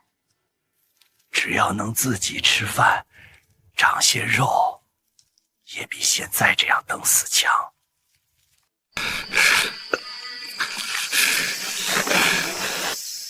江家嫂子，这格根儿可是好东西，你全给了大柱，这肉你可得带上。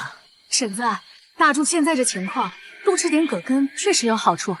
这肉我留下一些，剩下的你们得吃饱，别舍不得。山上葛根还多的是，饿不着的。这里的人还没吃葛根的习惯，光是这些葛根粉，应该就能养活咱们2家人了。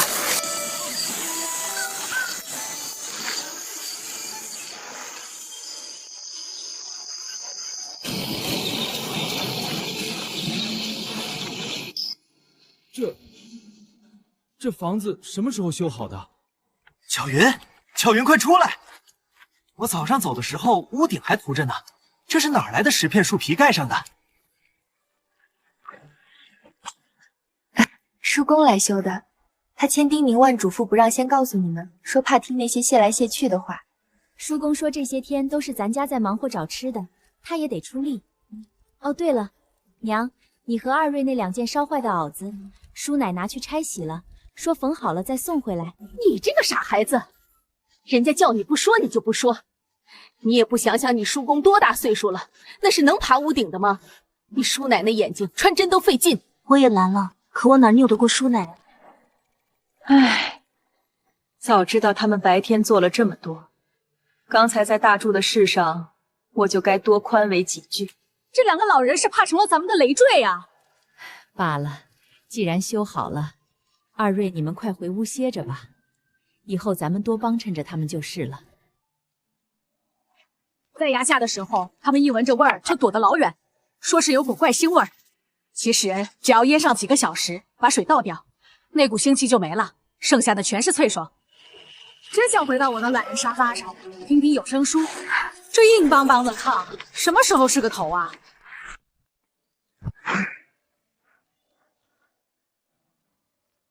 娘，您醒了。二瑞见您太累，想让您多睡会儿，天没亮就自己去夹山沟背葛根去了。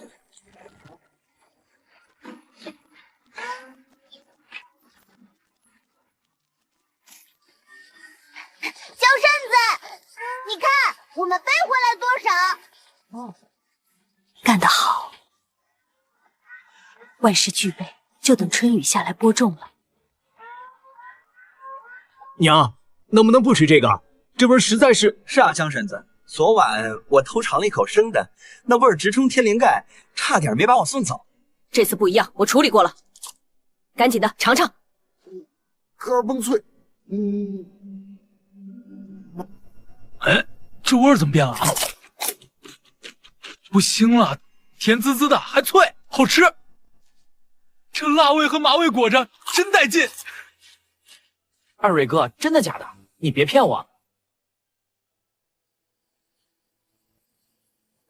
这就对了，为了这口，我可是把刘种的干辣椒都拿出来了。小云，你也试试，真好吃。又多了3个折耳根的信徒，以后总算有人陪我这老太婆一起吃了。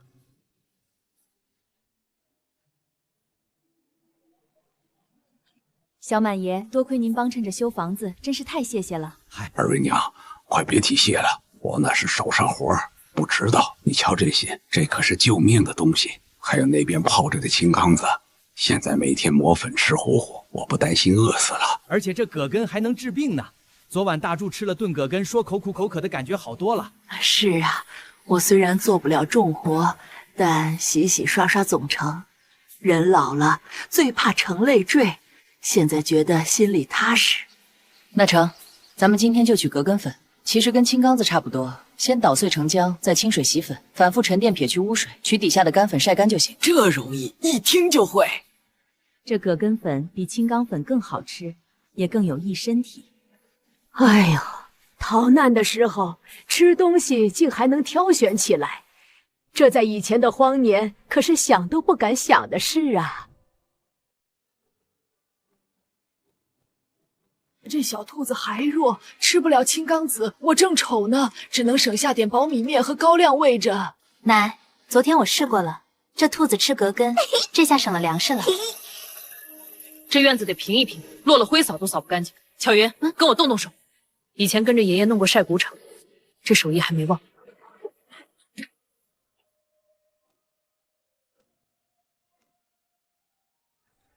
娘，过几个月，孩子就能在这里爬来爬去了。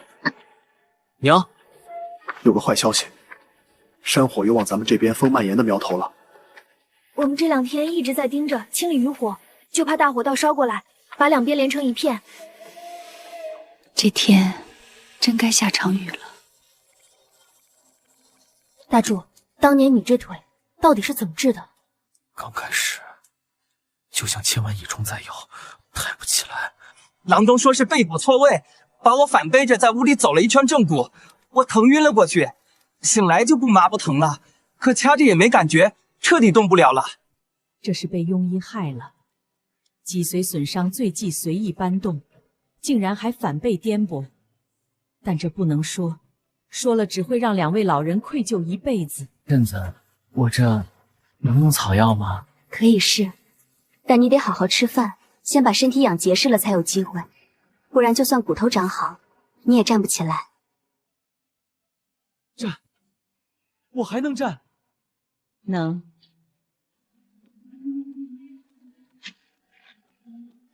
小满爷，您这手艺真行。等雨下来，这水渠就能蓄水了。您不打算也修点梯田？家里劳力不够，修田太费劲。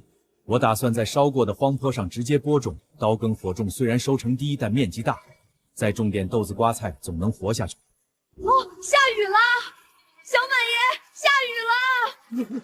总算下雨了，这就是烧龙背，地龙总算被烧醒了。收工了，快进屋。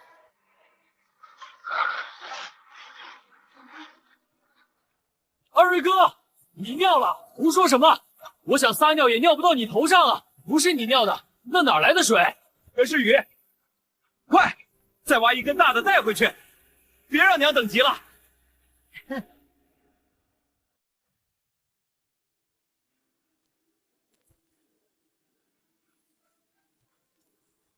小满，是下雨了，真的是下雨了。二瑞哥，要是下雨，小天和村长他们该走到什么地方了？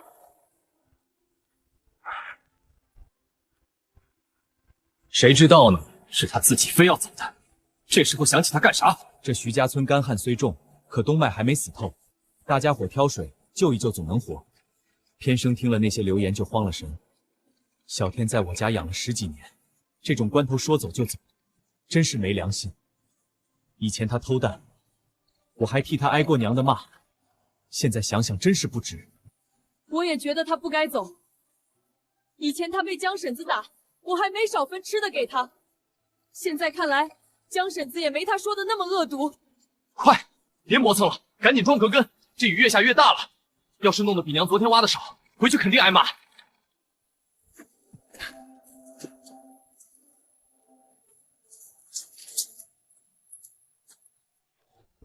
娘，别捡！我这样子捡了怎么见人呀？看见人，这山上除了我们几个，你能看见的只有树和石头，满头泥垢，不捡了等着长虱子吗？站好。二瑞头发没了，您不怪他，这身体发肤，旧的不去，新的不来，这就算是……其实我更想剪自己的，没吹风机，没洗发水，这头发里感觉都能抠出一个蚂蚁窝了。可我这身份，顶个刺猬头实在没法见人，只能忍着了。二瑞，今天晚上跟我下山去一趟。下山？干啥？这黑灯瞎火还下着雨呢。下山你就知道了，去准备绳子和火种。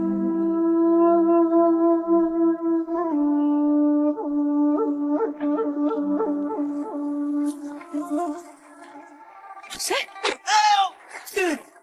江身子别打，是我小满。小满，你大半夜爬树上干什么？吓死我了！我爷要我下山去把赵大叔他们埋了。他说大家都是一个村的，不能让他们就这样暴尸荒野。趁着下雨没人，让我赶紧办了。可我不敢去，就在树上躲。这倔老头倒跟我想到一块儿去了。死人摆在那儿，且不说情分，卫生防疫也是大问题。既然遇见了，那就一起吧。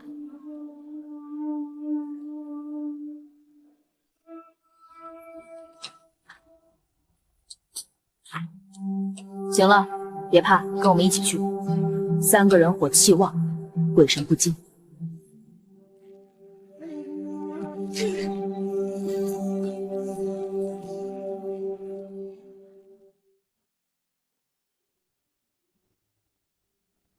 娘，我咋觉得这背后冷森森的？别吓我！是乌鸦，是乌鸦，有乌鸦，就说明附近有死人。他们最喜欢遗体，只要赵丽家的2具遗体还在，就说明这里没其他人。那些流民乱兵再心大，也不会守着发臭的尸体。走，趁着没动静，赶紧过去。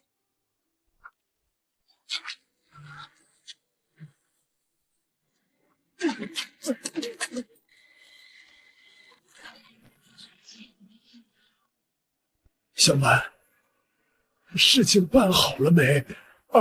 二瑞娘也在啊。张耿博，事办完了。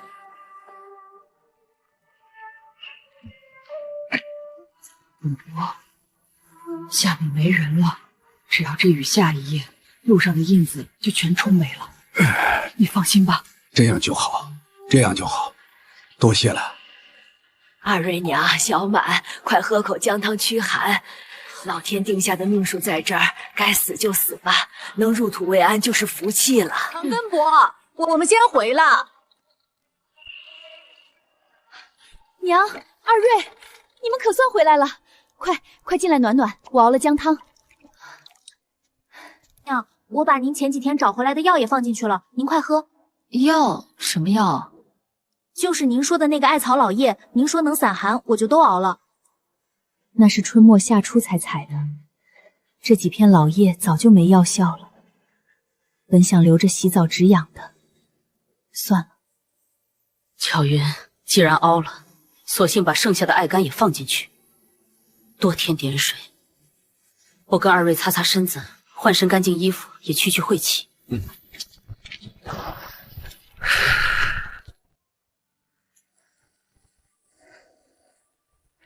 闭上眼就是那2具尸体，明明洗过了，为什么那股尸臭味还是钻进鼻子里？那是天底下第一臭的味道，像影子一样甩不掉。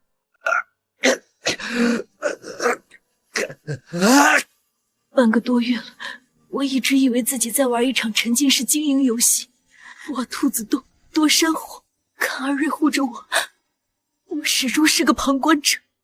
我总觉得只要系统刷新，尸体就会消失。可现在尸体烂了，还在那里，这不是游戏，这是真实的大燕巢。万一那个男主聂梵天出意外，我就要在这穷困潦倒的困死一辈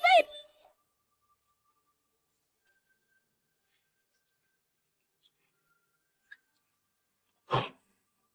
娘，二瑞这是怎么了？一晚上都在吐，早上连饭也吃不下。这是心里落了病灶。巧云，你过来。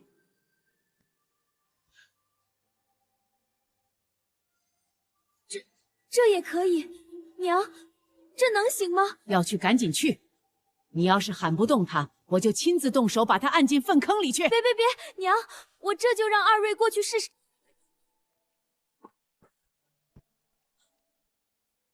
二瑞，娘说了，让你去后边闻闻坟臭，越臭越好。闻够了再回来吃饭。这尸臭味简直是精神攻击。他在提醒人的基因，前方有危险，赶紧离开。但只要有屎尿味儿，潜意识里就会觉得那是安全信号，因为不放松根本拉不出来。以前当笑话看，现在只能死马当活马医了。娘，我不行了。二瑞，你快听娘的，去茅房蹲会儿，闻闻那味儿就好了。你真是恶心！我都吐到喉咙痛了，你还来取笑我？谁取笑你了？这是娘说的，让你去就去，试试有不少块肉。还真有效。娘，这办法到底是怎？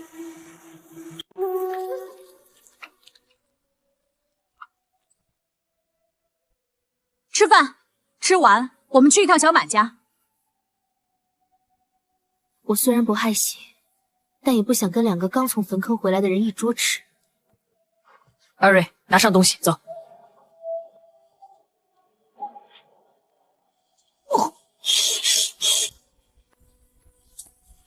兄弟，别吐了，跟我来，这地方有宝贝能救你。以后在这里活下去的是我江之，不是那个疯夫。与其遮遮掩掩，不如做出成绩让他们闭嘴。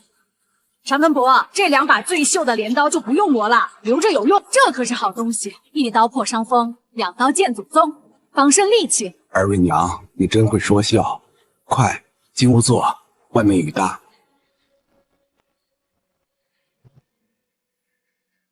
山下的事儿还是那样，那些刘飞杀了人，烧了山就走了，没再回来。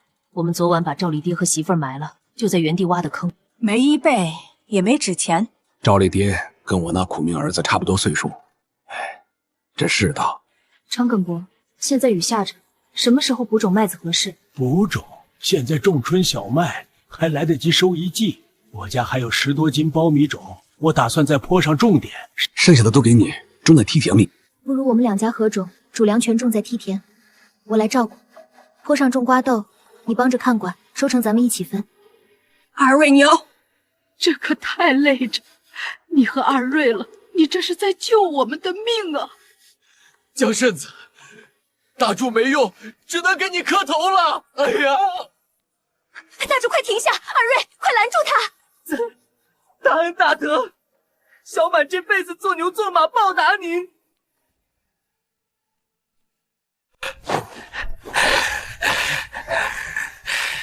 在别人眼里，我这是被道德绑架了，可实际上我求之不得。2家现在生死与共，以后要做的事多着呢，绝不是普通农妇能懂的。我没法每次都解释。要想行事方便，就必须得有绝对的话语权。小满，快起来！既然2家合在一起了，以后干什么事就得听我的了。我听圣子的话，只要能活命，我都听您的。记住，从现在开始，我说的每一句都要照做。我记住了。好孩子。以前小天在的时候，家里人都护着他，说他没爹没娘可怜，娘脾气不好，我总觉得夹在中间难受。现在小天跟人走了，能有个小满当伴，最重要的是小满不恨娘，真好。二瑞娘，你刚才说现在要播种小麦，这小麦可都是入冬就种下的，你现在种到夏天还能有收成吗？对啊，娘，咱村里祖祖辈辈都是秋末冬初种麦子，没听说春天还能种的。大燕朝信息落后，这方圆百里的人恐怕都没听过春小麦。要是解释什么气温回升，3月上旬最佳播种期，他们更得把我当成怪物。试试看吧，我这人就是个爱折腾的，说不定就成了呢。成了一家吃饱，不成也就费点力气。这爱折腾，还能折腾到土地里。以前在村里是折腾人，现在折腾地，这10几斤种子要是糟蹋了，可咋办？唉，行吧，既然说了听你的，那就听你的。小满，回头你多开几片荒坡，种点豆。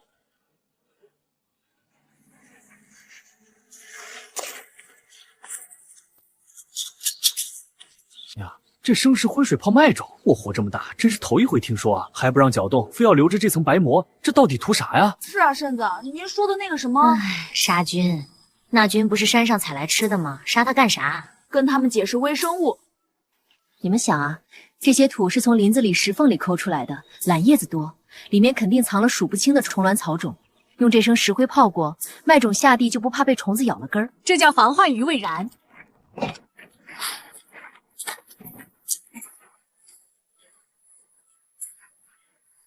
燕子，麦种还有剩的，咱把剩下这几块地也种上吧。是啊，娘，多种点麦子，夏天咱就能多吃2顿白面馍馍了。那一块地我有大用，得留着育种育苗。剩下的麦种咱们换个地方种。快收工，赶紧回去让巧云给咱们熬碗姜汤，再不回去，我这脚都要冻掉喽！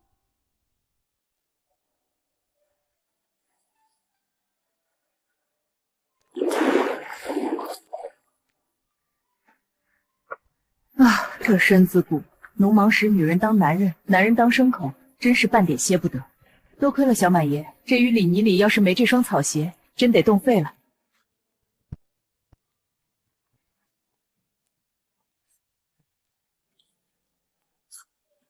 巧云呐，这纺线讲究个匀称。以前在村里，我这手艺是不轻易叫人的，现在这世道，咱们得互相帮衬。娘，快坐下泡泡脚，水刚烧开。二瑞、小满，你们也快擦擦。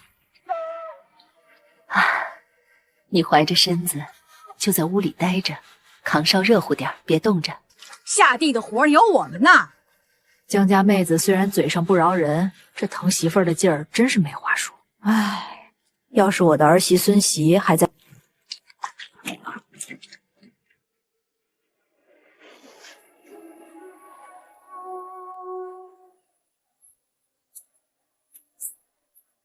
这大火烧过，灰就是最好的肥。趁着雨水，能种多少种多少，哪怕收成只有良田的一半，也够咱2家人脚用了。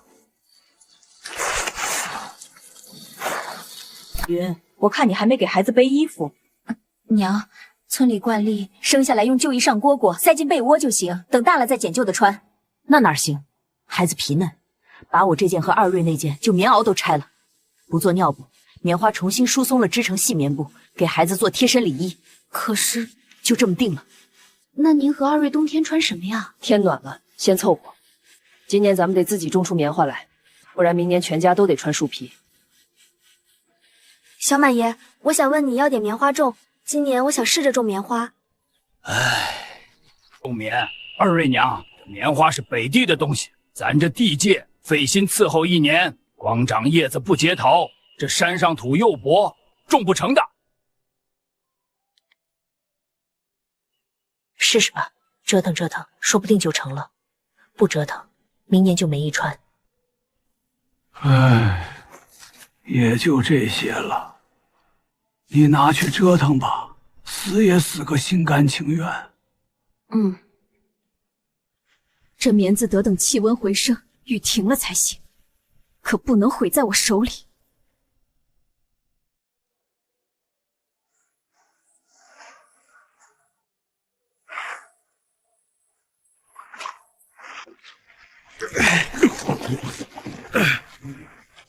这雨下个没完，池子得弄大点儿，能多存不少水呢。下得太久了，屋里都开始反潮了，这墙角湿漉漉的，真让人挠心。当初这炕是照着北方的样盘的，就怕在南方这雨水地水土不服，炕底下要是积了水，那可就白费功夫了。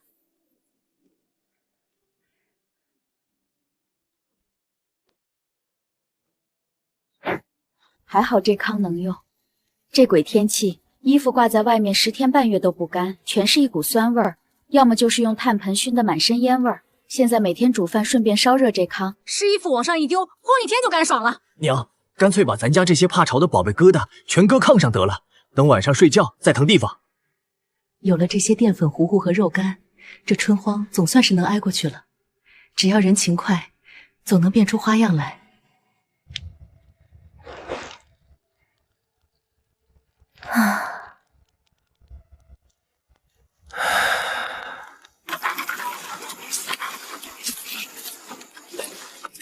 爹爹，这个好香，你吃。江婶子说吃了药就能站起来，我得活下去，我得吃。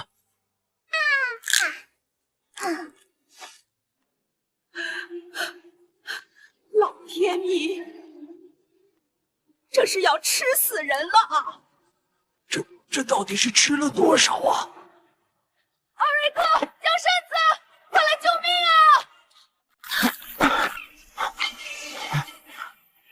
啊！娘，那青果是不是有毒啊？青冈子毒不死人，就是吃多了不好受。别慌，快住手！你们别紧张，妮妮给大柱吃的都是烧烂了的，没毒。就是你吃的太急太多，舌头才会发麻，一会儿多喝些水就好了。真的没事儿。江妹子，你可别诓我。放心吧，只是接下了2顿饭，别急着吃，得先排出来。这东西止泻，吃多了容易积食。妮妮别怕，爹爹没事，他只是吃累了。你看手指都扎破了，疼不疼？爹爹真的不生病，不生病，以后爹爹还要陪你玩呢。以后给爹爹吃东西，要先问过太奶太爷，知道吗？把这些根捣烂熬水给大柱喝，消胀气的，喝了就能好受。去吧。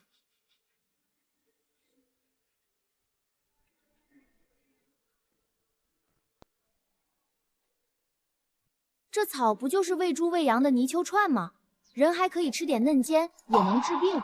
它叫泥鳅串，又叫田边菊，能吃的嫩尖叫马兰头。别看我们当猪草用，现在捣根熬水就是消食的良药。若是身体结实的人，遇上身处野外突然腹痛，熬水不方便，可以拔泥鳅串，刮去根上黑皮，直接生吃。就是要记住，只需要指节长的1小段即可，不可多吃。泥鳅串全株入药，可以理气、消食、除胀。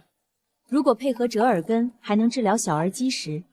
直接生吃那是猛药，中暑腹绞痛时可以救急。我这就拿回灶间，照您说的去给哥熬水。娘，这可是野草。你跟着学一点，别什么都不懂，事事要我操心。我记住了，娘，我肯定记住。又有肉干，娘，咱们现在天天这么吃，不用留着换钱了。跟着娘上山真是不错。这傻儿子，在和平年代老实过一生也挺好，现在这乱世也算是个福气。把这些给小满家送去，等天一晴，我就去采草药。各种药材时节不同，错过了就得等明年。咱们得存点药，以防万一。外面平定下来，这些药材还能换银钱，以后建设家园也就不黄了。徐家村人终于到了渝州府，可州府城门高悬，将越聚越多的流民拒至城外。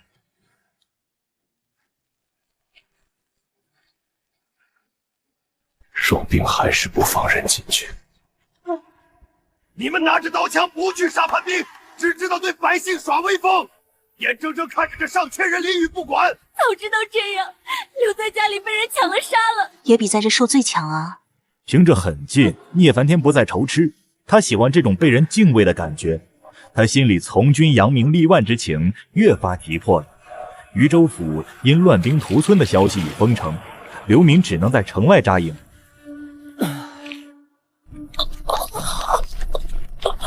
大哥，你再喝一口。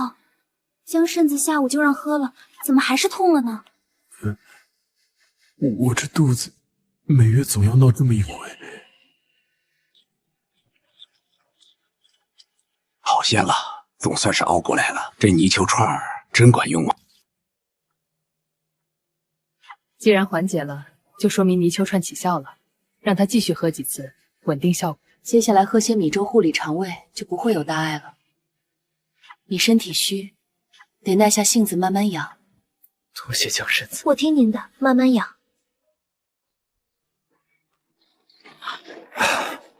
而以前大柱这肠胃一闹腾就是10天半个月，这次喝了江妹子的草根汤，半夜竟然就消停了。可不是嘛，看大柱这精神头，这草药是真对症了。婶子说能调理好，我这心里就有底了。只要能站起来，咱家就有希望。2瑞留在山上照看家里，你跟着我，咱们得去看看山下的动静，知己知彼，才能活命。婶子，这都13天没动静了，山下还能有人吗？就是因为没动静，才更要看清楚。村子毁了，路堵了，咱们不能当睁眼瞎。以前总觉得村里的鸡鸣狗叫是嘈杂，现在才知道那种纷乱才是国泰民安。现在的村子已经面目全非了，肯定是徐有才他们干的。他们不光烧村子，还带着乱兵杀了赵大叔。不像是徐有才干的，他没那个本事，也没那个必要把村子毁成这样。恐怕他们自己也没了。他们也会死，他们那么多人，会并游泳，甚至是正规军。这些人杀人放火不需要理由，这里恐怕要变成战场了。小满，冷静点，这里的情形，回去别跟你爷奶说的太细，他们受不了。我知道了，婶子。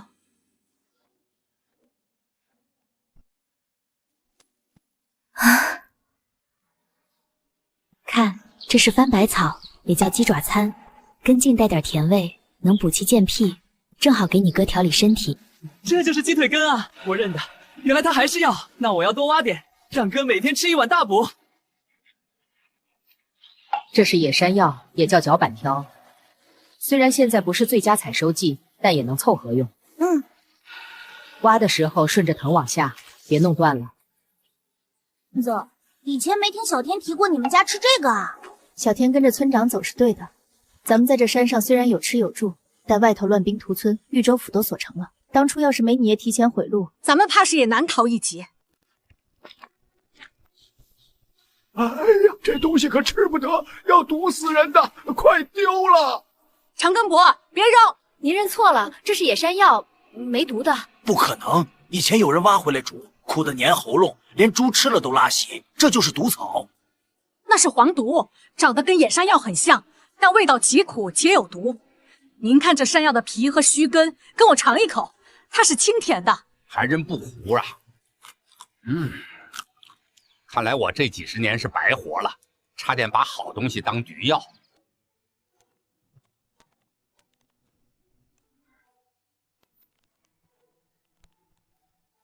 巧云把分到的桐子剥了壳备着，晚上应急照明用。这槐米晒干了是凉血的好药，剩下的花苞粥过水，咱们蒸槐饼吃。这二瑞娘真是天天变着法子折腾，不是药就是毒，咱这一家子跟着她天天在毒罐子边上崩塌。